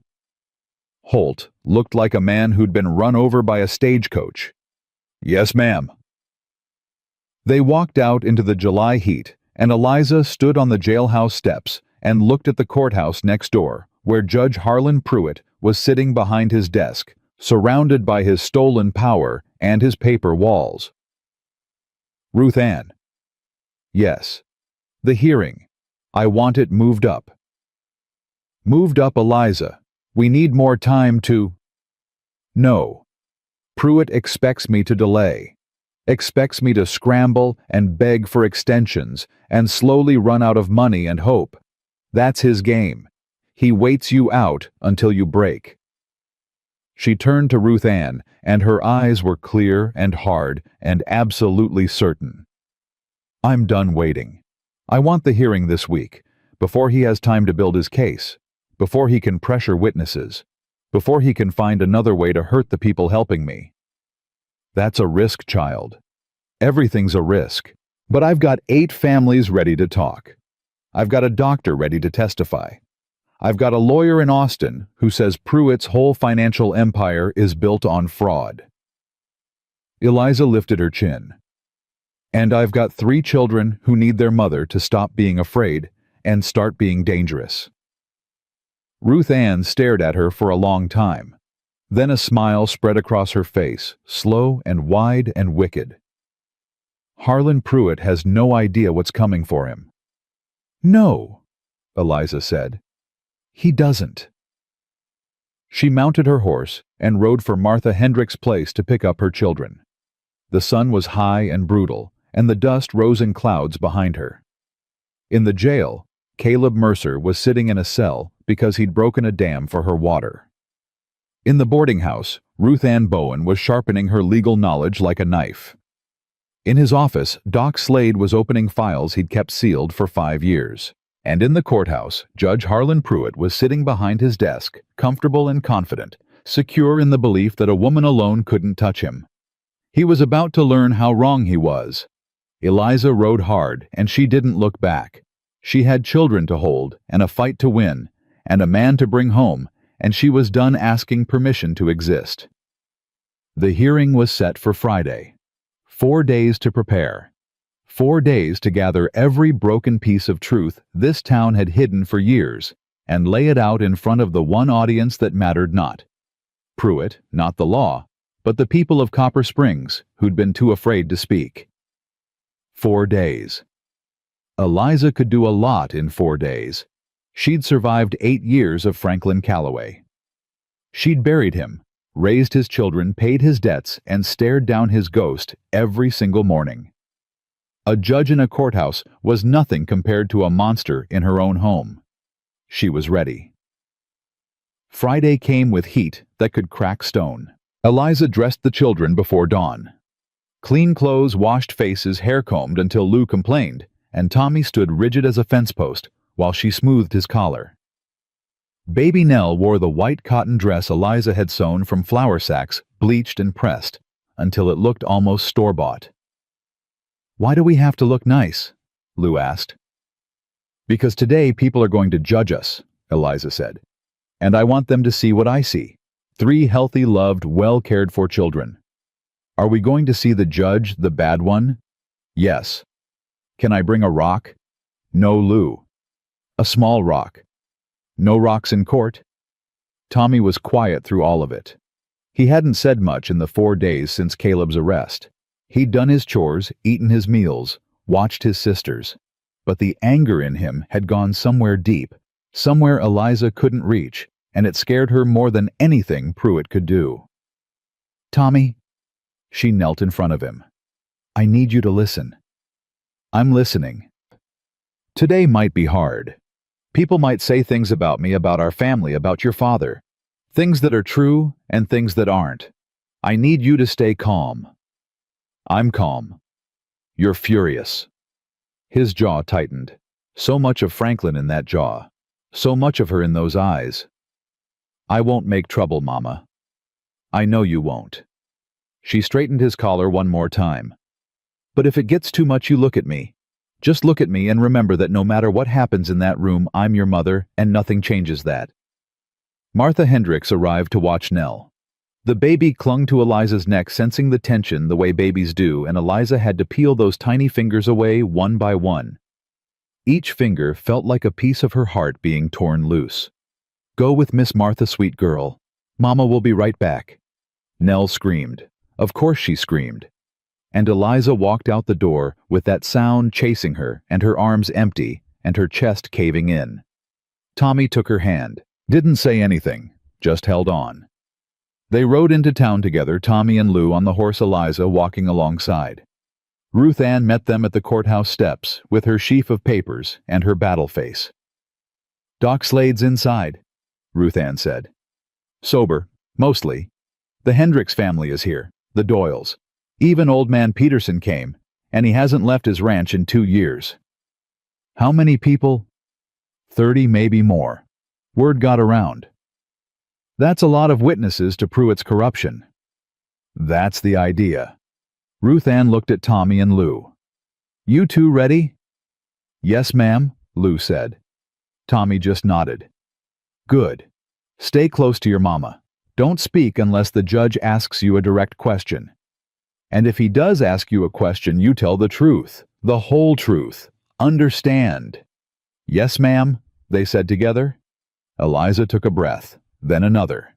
Then she climbed the courthouse steps with her children beside her and Ruth Ann behind her and walked into the fight of her life. The courtroom was packed. Every bench was full. People stood along the walls fanning themselves against the heat that poured through the windows. Eliza recognized faces, families she'd known for years, neighbors who'd watched her struggle, women who'd brought bread and eggs and left them on her porch without a word. They'd come. They'd actually come. Judge Harlan Pruitt sat behind his bench, looking like a man who'd swallowed something sour. He hadn't expected an audience. He'd expected a quiet hearing, a scared woman, a rubber-stamped decision. Instead, he got a courtroom full of people watching his every move. "This hearing is called to order," Pruitt said, striking his gavel. "In the matter of the welfare of minor children, Thomas Louisa and Eleanor Calloway, the court has received a petition expressing concern about the fitness of the children's sole guardian, Mrs. Eliza Jane Calloway." "Who filed the petition?" Ruth Ann called from the gallery. Pruitt's eyes snapped to her. "Mrs. Bowen, you are not a party to these proceedings."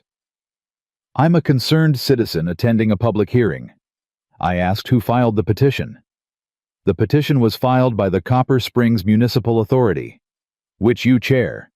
Mrs. Bowen, one more outburst and I'll have you removed. You'll have to carry me, Harlan. I'm 63 and I've got bad knees." Muffled laughter from the gallery. Pruitt's face went red. He struck the gavel again. "Order." Mrs. Calloway approached the bench. Eliza stood. Her legs were steady. She'd made them steady. She walked to the front of the courtroom and stood where they told her to stand, and looked Judge Harlan Pruitt in the eye. "Mrs. Calloway, this court has concerns regarding the welfare of your 3 minor children." Pruitt's voice was formal, measured, rehearsed. "Specifically, the court notes that since your husband's death 4 months ago, you have been unable to maintain financial stability, have associated with a known criminal currently incarcerated in the county jail, and have demonstrated erratic and potentially dangerous behavior, including threatening a peace officer with a firearm." "I didn't threaten anyone," Eliza said. "I exercised my right to defend my property from trespassers. Deputy Holt is not a trespasser. He's an officer of the law. He was delivering a fraudulent foreclosure notice based on penalty fees that don't exist in my original loan agreement." Pruitt's eyes narrowed. "Are you accusing this court of fraud, Mrs. Calloway?" "I'm stating a fact, Your Honor. The amended terms my husband allegedly signed last January contain penalty clauses that weren't in the original document. I have the original here." She reached into her pocket and pulled out the folded papers Ruth Ann had helped her prepare. "Page 4, paragraph 6, which you referenced at the bank, doesn't exist in the document my husband signed in 1870. She held out the papers. Pruitt didn't take them. "That document is not relevant to this hearing." "It's relevant because the foreclosure is the basis of your claim that I'm financially unstable. If the foreclosure is based on fraudulent fees, then I'm not unstable. I'm current on my debts. I have the receipt." She pulled that out too. "Paid in full, stamped by your own clerk." "Mrs. Calloway, this is a guardianship hearing, not a financial audit." "With respect, Your Honor, you made it financial when you tried to take my land." The courtroom stirred. Pruitt struck the gavel, but the damage was done. People were whispering, leaning forward, paying attention. "Let's move on to the matter of your associations." Pruitt shuffled papers, regaining control. "You have been spending considerable time with one Caleb Mercer, a drifter with no permanent residence, no family connections, and who is currently jailed for destruction of property. Is this the kind of influence you want around your children?" Caleb Mercer is a Union War veteran who served 4 years defending this country. He took a job managing the Dawson Ranch because he needed honest work. He fixed my fence because he's a decent neighbor. And he's in jail because he broke an illegal dam that you built to steal my water. Alleged. I have witnesses. Eliza turned to the gallery. "Tom Hendricks, you've worked water rights in this valley for 20 years. Is the creek that runs through my property a shared waterway?" Hendricks stood, hat in his hands. "Yes, ma'am. That creek's been a shared resource since the original land surveys in '55. Nobody's got exclusive rights to divert it. And did you observe the diversion dam built upstream of my property last week? I did. I walked up there myself. Fresh timber, fresh-cut rocks. Somebody built it deliberate to cut off flow to the Callaway land. Sit down, Mr. Hendricks, Pruitt snapped. This is not a trial. Witnesses are not permitted to, Your Honor. A voice from the back of the room. Everyone turned. A man in a dark suit was standing in the doorway, leather satchel in one hand, sweat on his brow from hard riding. My name is Robert Adler. I'm an attorney licensed in the state of Texas, representing Mrs. Eliza Callaway. Ruth Ann caught Eliza's eye and gave the smallest nod. The Austin lawyer. He'd come. Mr. Adler, this hearing was not scheduled for legal representation, Pruitt said. There's no statute in Texas territorial law that prevents a respondent in a guardianship hearing from having legal counsel, Your Honor. If you'd like, I can cite the relevant precedent. Pruitt's mouth opened, closed. His fingers tightened on the gavel. Proceed, Mr. Adler. Adler walked to the front, opened his satchel, and pulled out a stack of documents thick enough to choke a horse. Your Honor, before this hearing continues, I'd like to enter into the record a petition for recusal. Recusal. You are the presiding judge in a guardianship hearing concerning a woman whose property you are simultaneously attempting to foreclose upon through a bank you own and operate. That is a textbook conflict of interest. I'm requesting that this hearing be transferred to the district court in Austin, where a judge with no financial interest in the outcome can preside. The courtroom erupted. People were talking, shouting, standing from their benches. Pruitt hammered the gavel so hard the head cracked. Order, order. Furthermore, Adler continued, his voice cutting through the noise like a blade. I have here signed affidavits from 8 families in Copper Springs, alleging a pattern of financial fraud, illegal property seizure, and abuse of judicial authority by Judge Harlan Pruitt spanning the last 5 years. He laid the documents on the bench one by one. Each one landed with the weight of a stone. The Hendricks family, the Doyle family, the Walker family, Clara Hernandez, Robert and Mary Peterson, the Sims family, the Garrett family, and Dr. Henry Slade, who has provided a sworn medical statement documenting physical abuse inflicted upon Mrs. Callaway by her late husband, abuse that went unreported due to the complicity of local law enforcement under your authority. Pruitt's face had gone from red to white. These allegations are unfounded. They're signed, sworn, and notarized, Your Honor, and I've already filed copies with the district court and the territorial governor's office. Silence. Absolute ringing silence. Pruitt sat behind his bench, and Eliza watched the power drain out of him like water from a cracked jug. He was still the judge, still behind the gavel, but the room knew. Everyone in it knew. This hearing is continued, Pruitt said, his voice tight. Pending review. Your Honor, with respect, a continuance without a ruling leaves my client's children in legal limbo. I'm requesting an immediate dismissal of the guardianship petition on grounds of conflict of interest and insufficient evidence. Denied. Then I'm requesting an immediate transfer to the district court. That is not within your authority to request. It's within my authority to appeal. Adler smiled. It was not a warm smile. And I've already drafted the appeal. It goes out today. Pruitt stared at the lawyer, then at Eliza, then at the room full of people watching him with eyes that had stopped being afraid. This hearing is adjourned. He struck the gavel. Court is dismissed. He stood and walked out through the back door, and Eliza watched him go and felt her knees buckle. Ruth Ann caught her elbow. Steady girl. Did we win? Not yet. But he didn't win either, and that's something he's not used to. Tommy was at her side. Mama, you were amazing. I was terrified. That's what makes it amazing. He said it with such certainty, such absolute 10-year-old conviction, that Eliza laughed. It came out broken and watery, and halfway to a sob, but it was a laugh. Lou tugged her sleeve. Mama, can we get Mr. Mercer out of jail now? Working on it, baby. Adler was already packing his satchel. Mrs. Calloway, the recusal petition will take a few days to process. In the meantime, I'm filing a motion to dismiss the charges against Mr. Mercer on grounds that the dam was constructed illegally on a shared waterway. If Pruitt's dam violated water rights, then destroying it wasn't a crime, it was a correction. Will it work? It'll work faster if we can get a surveyor out to verify the water rights. I've got a man in Austin. He can be here by Monday. Monday. 3 more days with Caleb in that cell. Can I see him? You can see him any time. He's a detained citizen, not a convicted criminal. Eliza turned to Ruth Ann. Take Tommy and Lou. I'll be at the jail. Take your time. Ruth Ann gathered the children with practiced efficiency. Tommy, Lou, let's go get lemonade. I think we've earned it.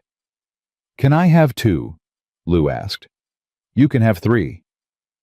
Eliza walked to the jail alone. Her hands were shaking again. She let them. There was nobody left to perform, for nobody to convince, nobody to protect. Just her and the walk and the man waiting at the end of it. Holt wasn't at the desk. His chair was empty, his hat gone from the hook. Probably in the courthouse watching his boss fall apart. Eliza walked past the desk and straight to the cell. Caleb was standing at the bars like he'd been waiting there all morning. His shoulder was rebandaged, Ruth Ann's doing, and some color had returned to his face. But his eyes were what stopped her. They were searching her face the way she'd once searched his, looking for damage, looking for truth. I heard shouting from the courthouse, he said. Good shouting or bad shouting? The best kind. Eliza came close to the bars. Pruitt adjourned the hearing without a ruling. Adler filed for recusal and transfer to the district court. 8 families submitted affidavits. Doc Slade testified. Slade actually did it. He stood up. First time in years, but he stood up. And the guardianship? On hold. Adler says with the recusal petition, Pruitt can't make any rulings on my case until the district court decides jurisdiction. Caleb let out a breath. A long, slow, shaking breath, and Eliza realized he'd been holding it since she walked in, maybe since they'd taken him from her porch. Your shoulder, she said. It's fine. Let me see. Through bars. Caleb. He came close enough that she could reach through and check the bandage. Clean tight, no fresh blood. Ruth Ann had done good work, but his skin was hot under her fingers, and she felt the tension in his muscles, the way his whole body was coiled like a spring held too tight for too long. You're running a fever. It's July. Everybody's running a fever. That's not how fevers work. I'm fine, Eliza. You're not fine. You've been in a cell for 4 days with a bullet wound and no proper medical care. Doc Slade came by yesterday, changed the bandage, gave me willow bark tea, said I'd live. Slade was here? Surprised me too. He said... Caleb paused. He said he was done being the kind of man who looks away. People are changing. You changed them. I didn't do anything. You stood up. That's everything. His hand came up and covered hers where it rested on his shoulder. Eliza, what you did in that courtroom facing Pruitt, calling witnesses, fighting for your children, that's the bravest thing I've ever heard of. And I charged a Confederate battery at Spotsylvania. I was so scared I couldn't feel my legs. Bravery isn't about what you feel. It's about what you do. She looked at his hand on hers. Rough, warm, gentle. Hands that had fixed her fence and broken a dam and held her fingers through iron bars. Hands that had never once reached for her without asking. Adler's filing to dismiss your charges, she said. Surveyors coming Monday to prove the dam was illegal. You should be out by Tuesday. Tuesday. Can you hold on until Tuesday? I've held on through worse. His thumb moved across her knuckles. Though I'll admit, I'd rather be holding on to something better than iron bars. It was the closest he'd come to saying it. The thing that lived between them, unnamed, unclaimed, growing like a vine through the cracks in the walls she'd built. Caleb. Her voice dropped low. When you get out, yeah. I want you to come for supper." He blinked. Supper. At my table. With my children. Like a person, not a neighbor, and not a hired hand, and not a man at the fence line. Are you sure? No. She pulled her hand back through the bars. I'm not sure about anything. I haven't been sure about anything since the day I married Franklin Calloway at 17 years old, and realized by nightfall that I'd made the worst mistake of my life. Eliza. But I'm tired of being sure. Her voice cracked and she let it. Sure kept me safe, but it kept me alone. And I don't want to be alone anymore. She wiped her eyes with the back of her hand. I'm not saying I love you. I'm not ready for that word yet. Maybe I won't be for a long time. But I'm saying I want you at my table. I'm saying I trust you with my children. And for me, Caleb, that's bigger than love. That's everything. He was quiet for so long she thought she'd broken something. Then his hand came through the bars and cupped her face. Gentle. So gentle it made her chest ache. Tuesday, he said. I'll be there. You'd better bring something. Ruth Ann says it's rude to show up empty-handed. I'll bring fence posts. Bring pie. I don't know how to make pie. Then learn. He laughed, full and warm and real. And Eliza heard it echo off the stone walls and thought that's what freedom sounds like. Not the absence of chains, just a man laughing because a woman told him to bake a pie. She left the jail and walked into the afternoon heat and found her children sitting on the boarding house porch with lemonade stains on their shirts, and Ruth Ann telling them a story about the time she chased a raccoon out of her kitchen with a broom. Mama, Lou jumped up. Mrs. Bowen says raccoons are smarter than most men.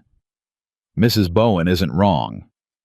Tommy looked at her face, and something in his own face eased. He's okay. He's okay. He's coming for supper on Tuesday. At our house. At our table. Tommy considered this. The boy who trusted nobody, who slept with a knife under his pillow, who'd watched his father break his mother, and sworn he'd never let it happen again. Okay, he said. Just that. Okay. And it was enough. They rode home in the fading light, all three of them, with Martha Hendricks following in her wagon. Baby Nell asleep in a basket beside her. The road was quiet. No riders, no threats. Just dust and distance and the first cool breath of evening after a day that had burned hot enough to change everything. At the cabin, Eliza put the children to bed. Lou fell asleep mid-sentence, something about raccoons. Tommy lay on his pallet, and for the first time in weeks, he didn't put the knife under his pillow. He put it on the shelf above the door. Tommy, if Mr. Mercer's coming to supper, I reckon we don't need a knife by the door anymore. Eliza sat down on the edge of his pallet and brushed the hair from his forehead. He let her. First time in months, he'd let her touch him without stiffening. I'm proud of you, she said. For what? For being willing to try. Mama. Yeah. I'm proud of you too. Her throat closed up. She kissed his forehead and stood and walked to the porch before the tears came. She sat on the step and let them fall. Not sad tears. Not scared tears. Something else entirely. The kind of tears that come when you've been holding your breath for so long that the first real gulp of air hurts more than the suffocation. She cried for herself, for the girl who'd married Franklin Calloway because her father said she had to, for the woman who'd learned to read a fist the way other women read letters, for the mother who'd shielded her children with her body and her silence and her stubborn, furious, unbreakable will. She cried for Caleb, for the soldier who'd come home from war to ashes, for the quiet man who fixed fences and took bullets and baked no pies and sat in jail cells without complaint. She cried for Ruth Ann, fierce and 60, and fighting battles that weren't hers because someone had fought for her once, and she'd never stopped paying that debt. She cried for Doc Slade, who'd finally chosen the truth over the bottle and would have to live with both. She cried until she was empty. Then she wiped her face and went inside and sat at the kitchen table and looked at the list she'd made that first night. 8 families. 8 stories of Pruitt's cruelty. 8 pieces of evidence that would bury him. And one more piece she hadn't told anyone about yet. She reached into the back of the kitchen drawer and pulled out a ledger. Franklin's ledger. The one he'd kept hidden under the floorboards, the one she'd found after his death while cleaning out the filth he'd left behind.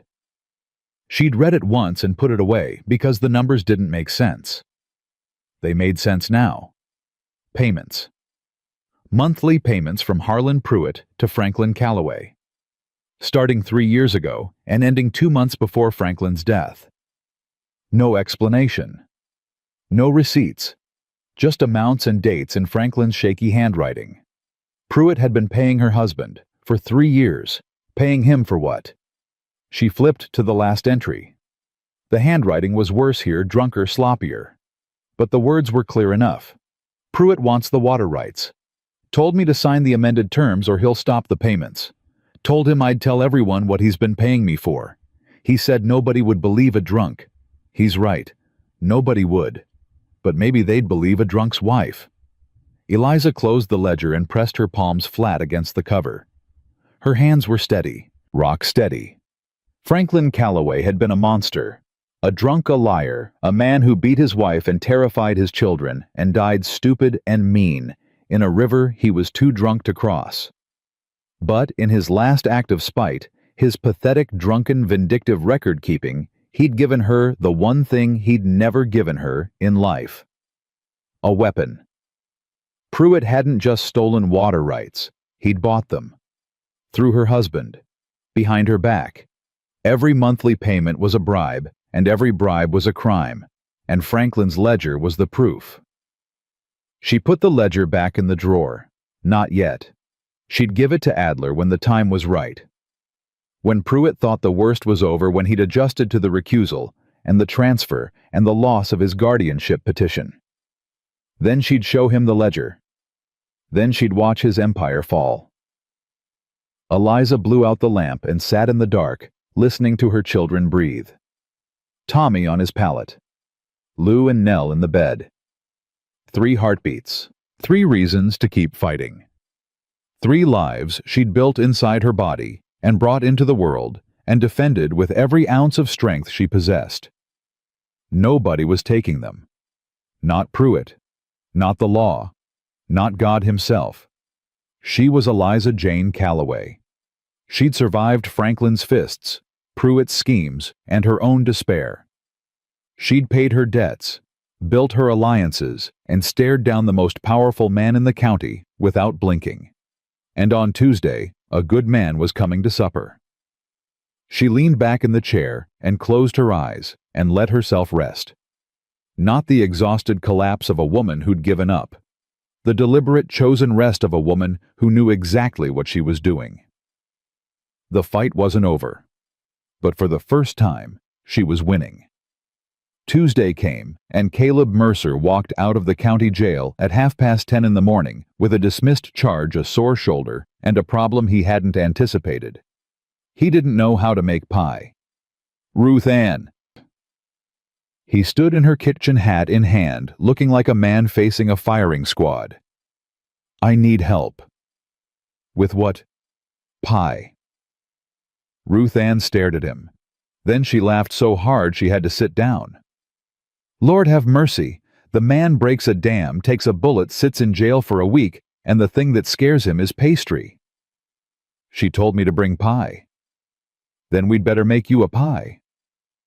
Ruth Ann hauled herself up and started pulling ingredients from the cupboard. Apple. Nobody argues with apple. I don't know how to peel apples. You don't need to know how to peel apples. You need to know how to love that woman, and the rest is just details. She handed him a knife and a bowl. Peel. Thin. If I see one chunk thicker than my thumbnail, you start over. Caleb peeled apples with the same focused precision he'd used to stitch fence wire and break dams. His hands were steady despite the shoulder. Ruth Ann watched him work, and something in her face softened. You know what you're walking into tonight, she said. Supper. Don't be cute. You're walking into that woman's home, her sanctuary, the place where she's safe, the place she kept Franklin out of by force of will alone. Ruth Ann's voice dropped. She's never invited a man to her table. Not willingly. You understand what that means? I think so. You'd better do more than think. That woman is handing you the most precious thing she has, her trust. And if you break it, I will personally make sure they never find your body. Caleb looked at her. I won't break it. See that you don't. She took the bowl of peeled apples and started slicing. Now pay attention. You're about to learn how to make a lattice crust. The pie came out lopsided. One side was golden brown, the other slightly burnt. The lattice looked like it had been woven by a man with one good arm, which it had been. It's terrible, Caleb said. It's perfect, Ruth Ann corrected. Because you made it. Now go. And for God's sake, take off your spurs before you walk in her door. You'll scratch her floors. He rode to Eliza's place with the pie balanced on one hand and his heart hammering against his ribs. He'd charged Confederate lines. He'd broken a dam in the dark. He'd sat in a jail cell for a week without complaint. None of it had made him this nervous. Tommy was on the porch, sitting in the chair. No knife visible, but Caleb would have bet money there was one within reach. The boy watched him dismount and tie his horse and walk toward the steps carrying a lopsided apple pie, like it was a peace offering to a sovereign nation. Evening, Tommy. Mr. Mercer. I brought pie. Tommy looked at the pie. It's crooked. First one I ever made. Ever? Ever. Something shifted in Tommy's face. Not a smile. Not yet. But the absence of hostility, which from Tommy Calloway was practically an embrace. Mama's inside. She changed her dress 3 times. Should I pretend I don't know that? Probably. Caleb climbed the steps, stopped at the door, took off his spurs and hung them on the porch rail. Then he knocked. On the door of a woman who'd told him the door was always unlocked. He knocked because it was her space and her choice, and he would never walk in without asking.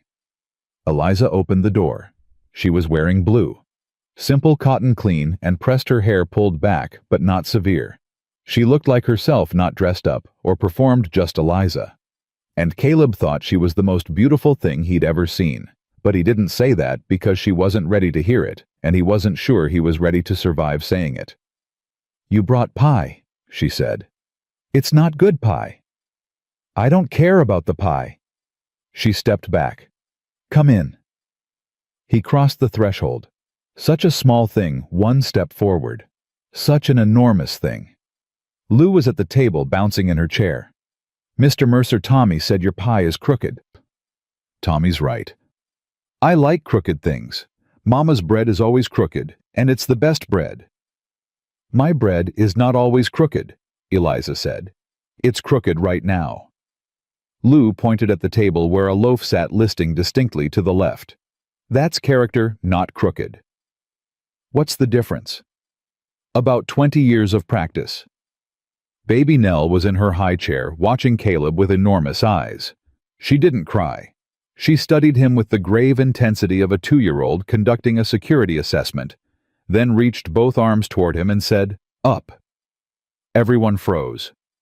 She doesn't do that, Tommy said from the doorway. She doesn't go to men, ever. Up. Nell repeated more insistently, her fingers opening and closing. Caleb looked at Eliza, asking permission, always asking. Go ahead, Eliza said. Her voice was rough. He picked Nell up with his good arm. The toddler settled against his chest, grabbed a fistful of his shirt, and stuck her thumb in her mouth. Content. Immediate. Like she'd been waiting for exactly this. Eliza turned away quickly, but not before Caleb saw her press her hand against her mouth. Not before he saw the tears. Supper's ready, she managed. Sit down. Everyone, sit down. They ate. Stew and bread and butter, and the kind of conversation that happens when people are trying very hard to be normal and not quite succeeding. Lou talked enough for everyone, filling silences with stories about chickens and questions about the war and observations about clouds. Tommy ate quietly, but watched Caleb with an expression that was evolving from suspicion to something cautious and careful. "This stew's good," Caleb said. "It's just stew. Best stew I've had in a long time. When's the last time somebody cooked for you?" He had to think about it. "My mother, before the war." "That's 11 years. 12? 12 years since anybody made you a meal." "I cook for myself." "That's not the same thing." "No," he said quietly. "It's not." After supper, Lou insisted on cutting the pie. She gave Caleb the biggest piece because he was the guest, and Tommy the second biggest because he was the man of the house, and Eliza the prettiest piece because she was the mama. "What about you?" Caleb asked. "I get the crooked part." Lou grinned. "I told you I like crooked things." The pie was not good. The crust was tough. The filling was too sweet. The lattice had collapsed into something resembling a battlefield. But everybody ate it.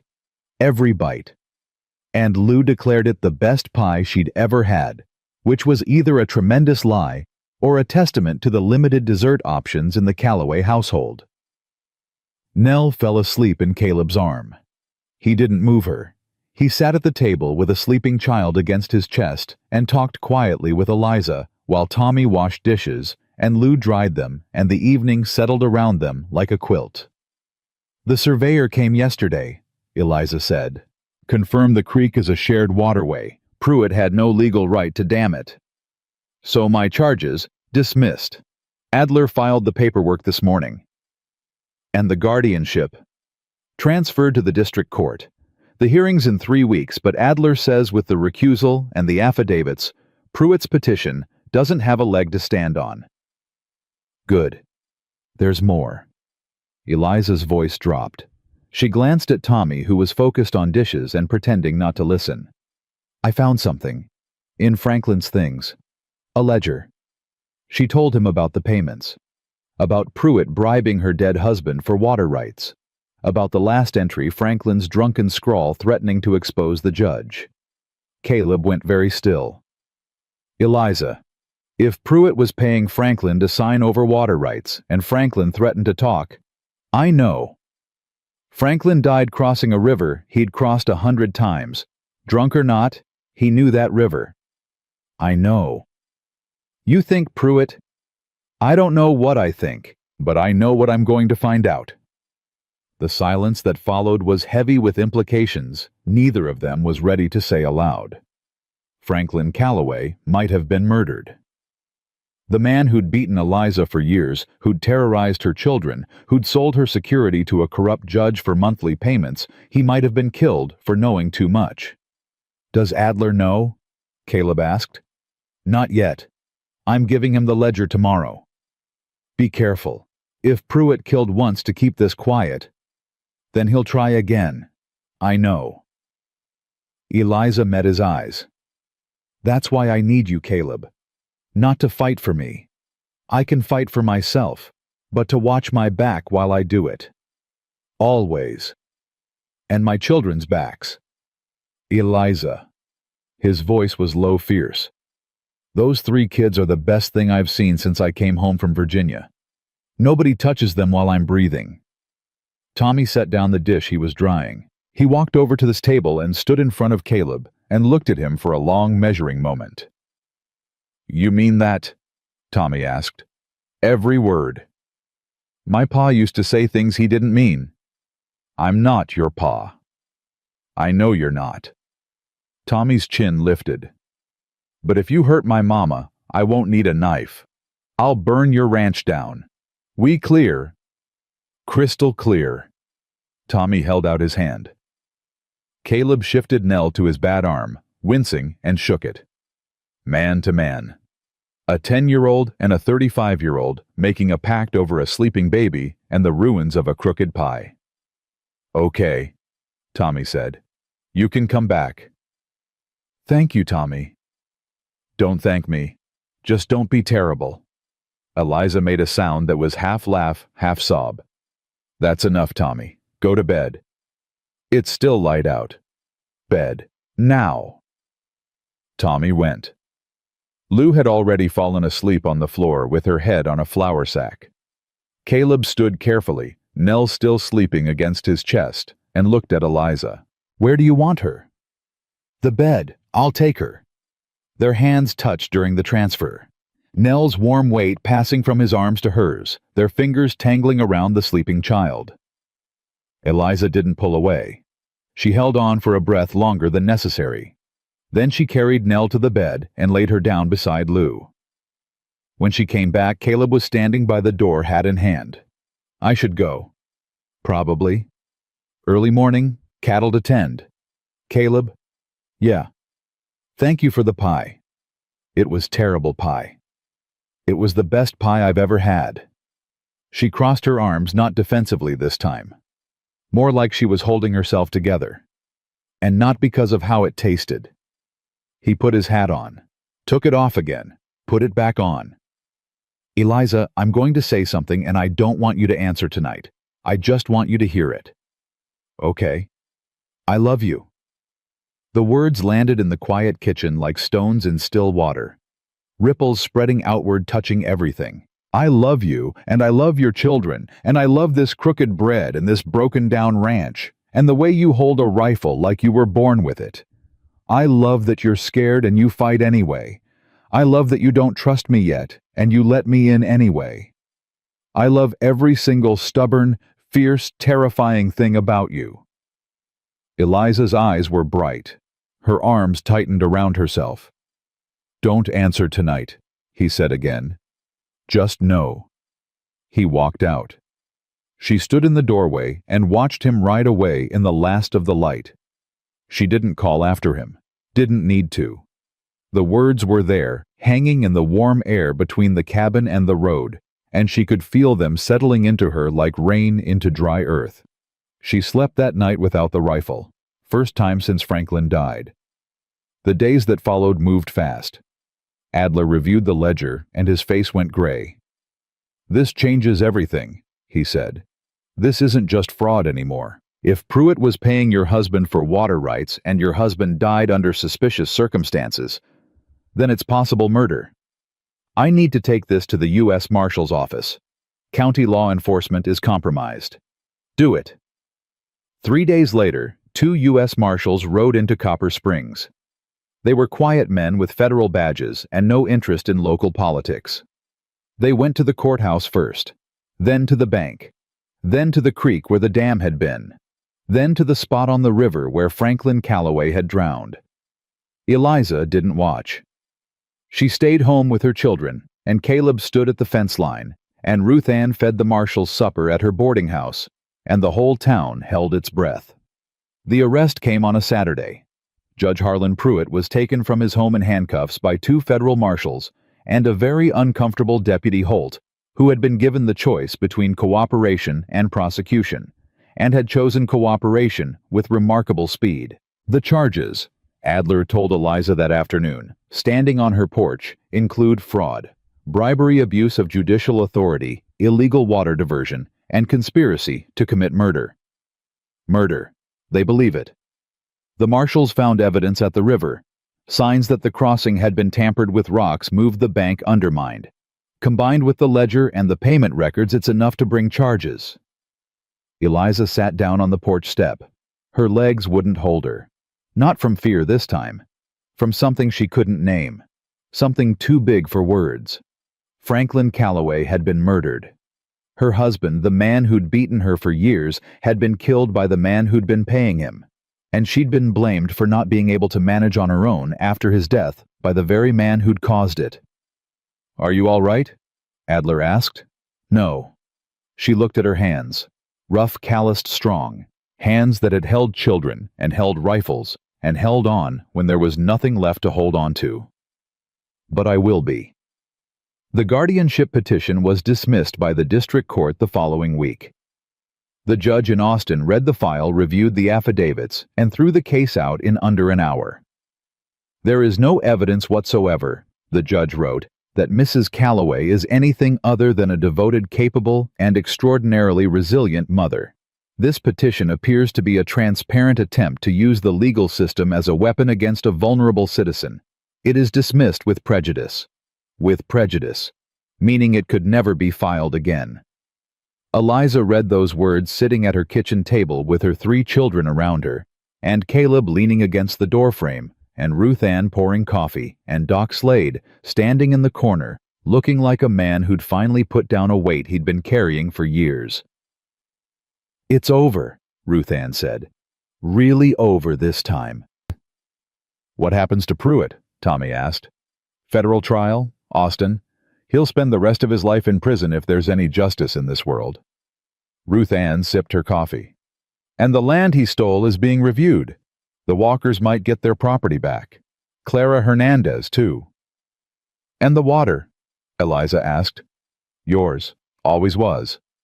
The survey confirmed it, and with Pruitt gone, there's nobody left to contest it.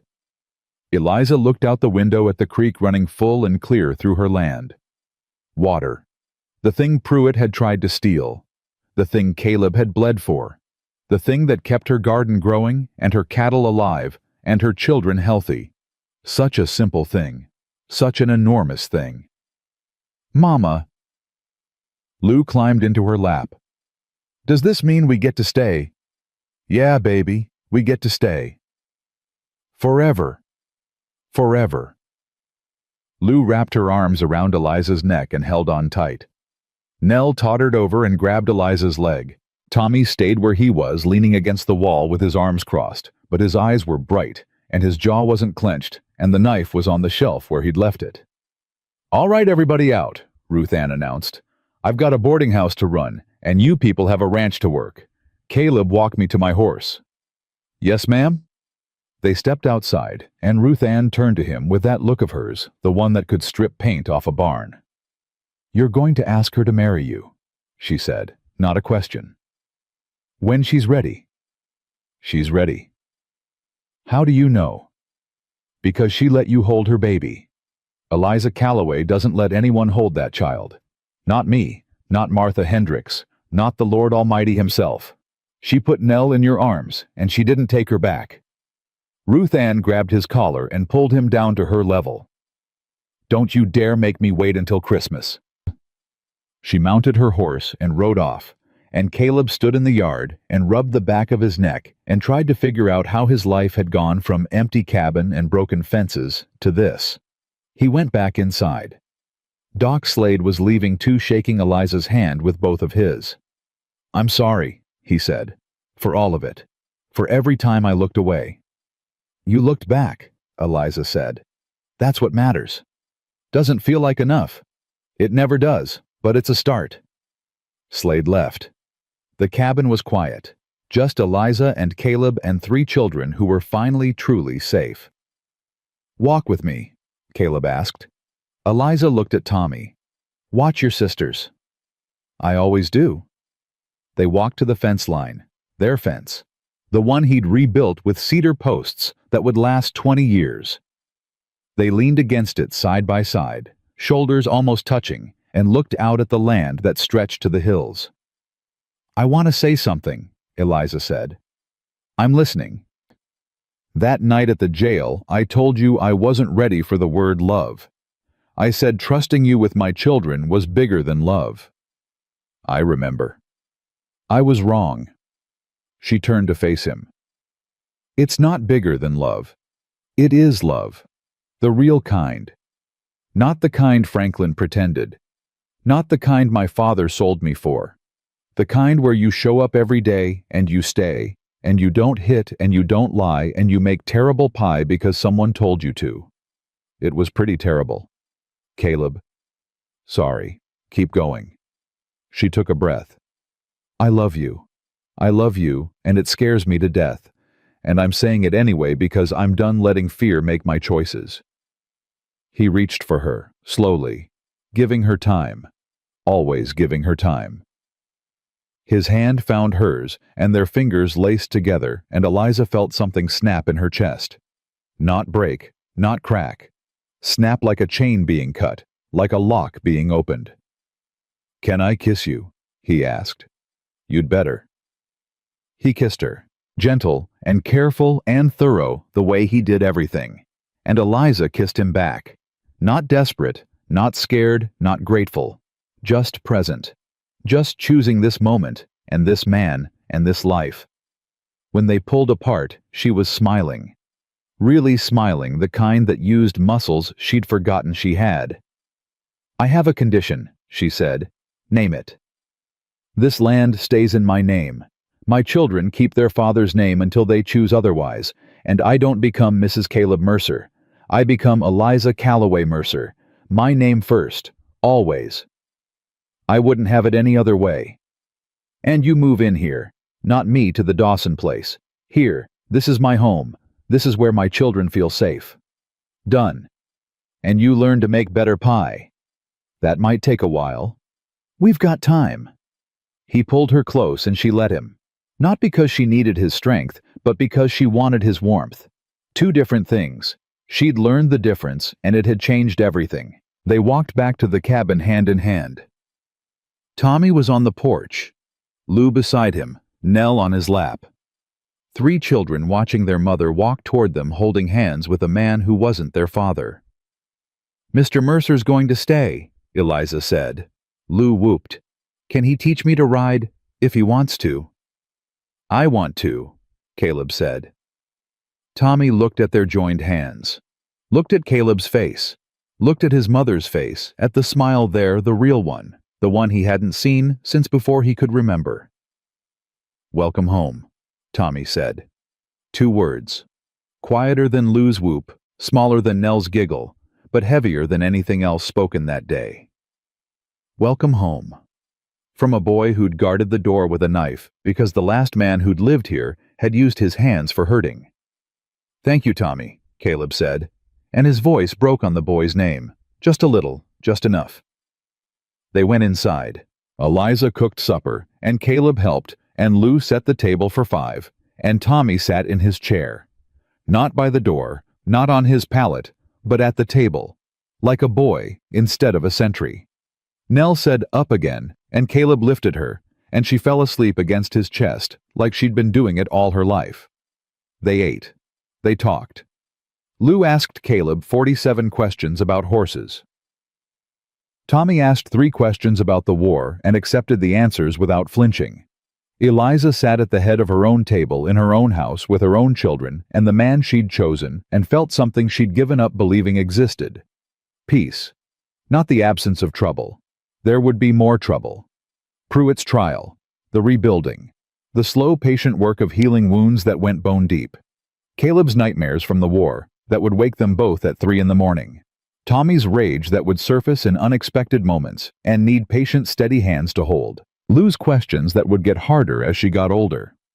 Nell's fear of loud voices that would fade so slowly, it would feel like it never would.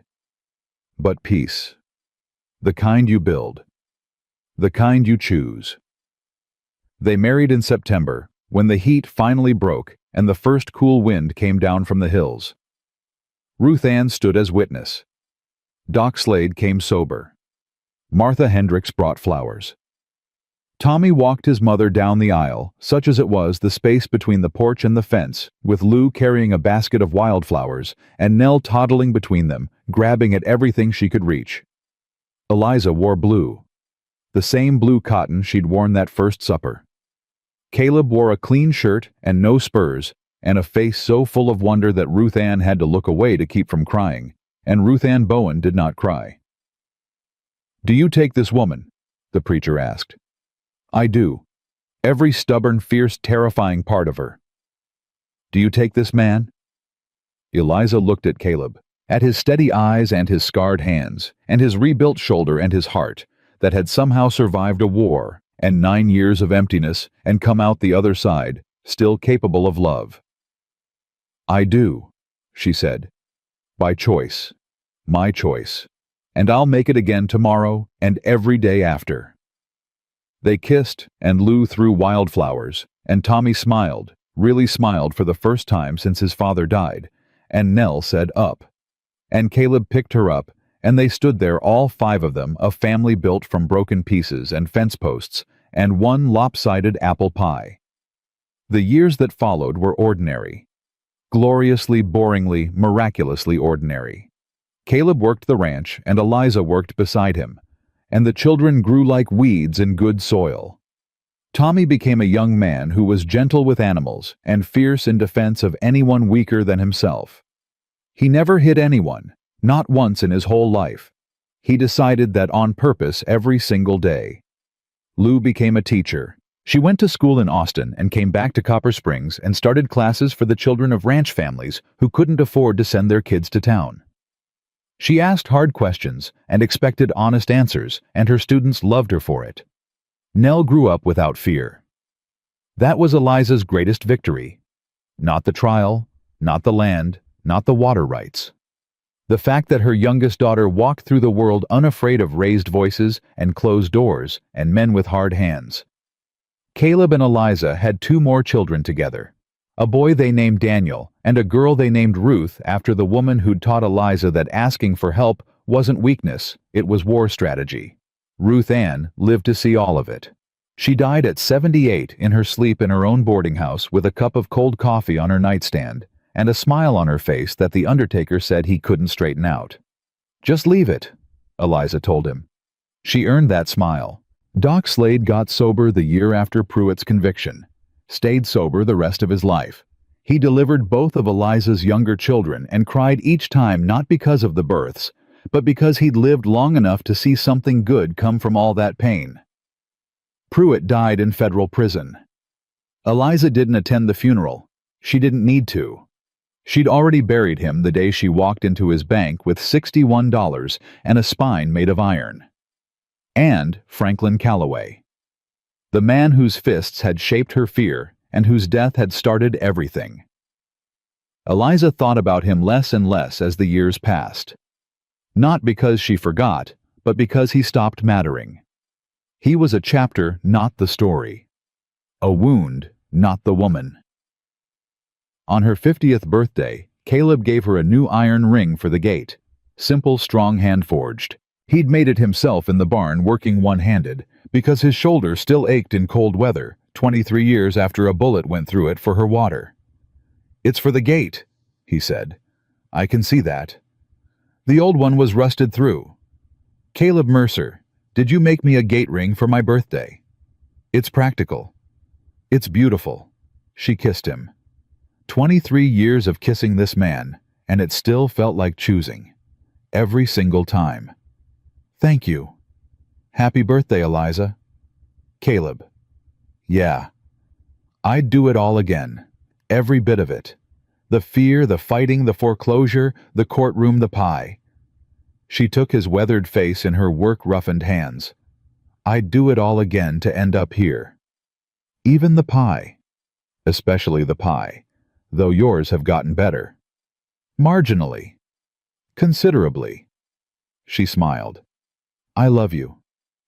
I love you too, always have, since the day you pointed a pistol at me and told me to get off your land." "I didn't point it at you. You were thinking about it." "Maybe a little."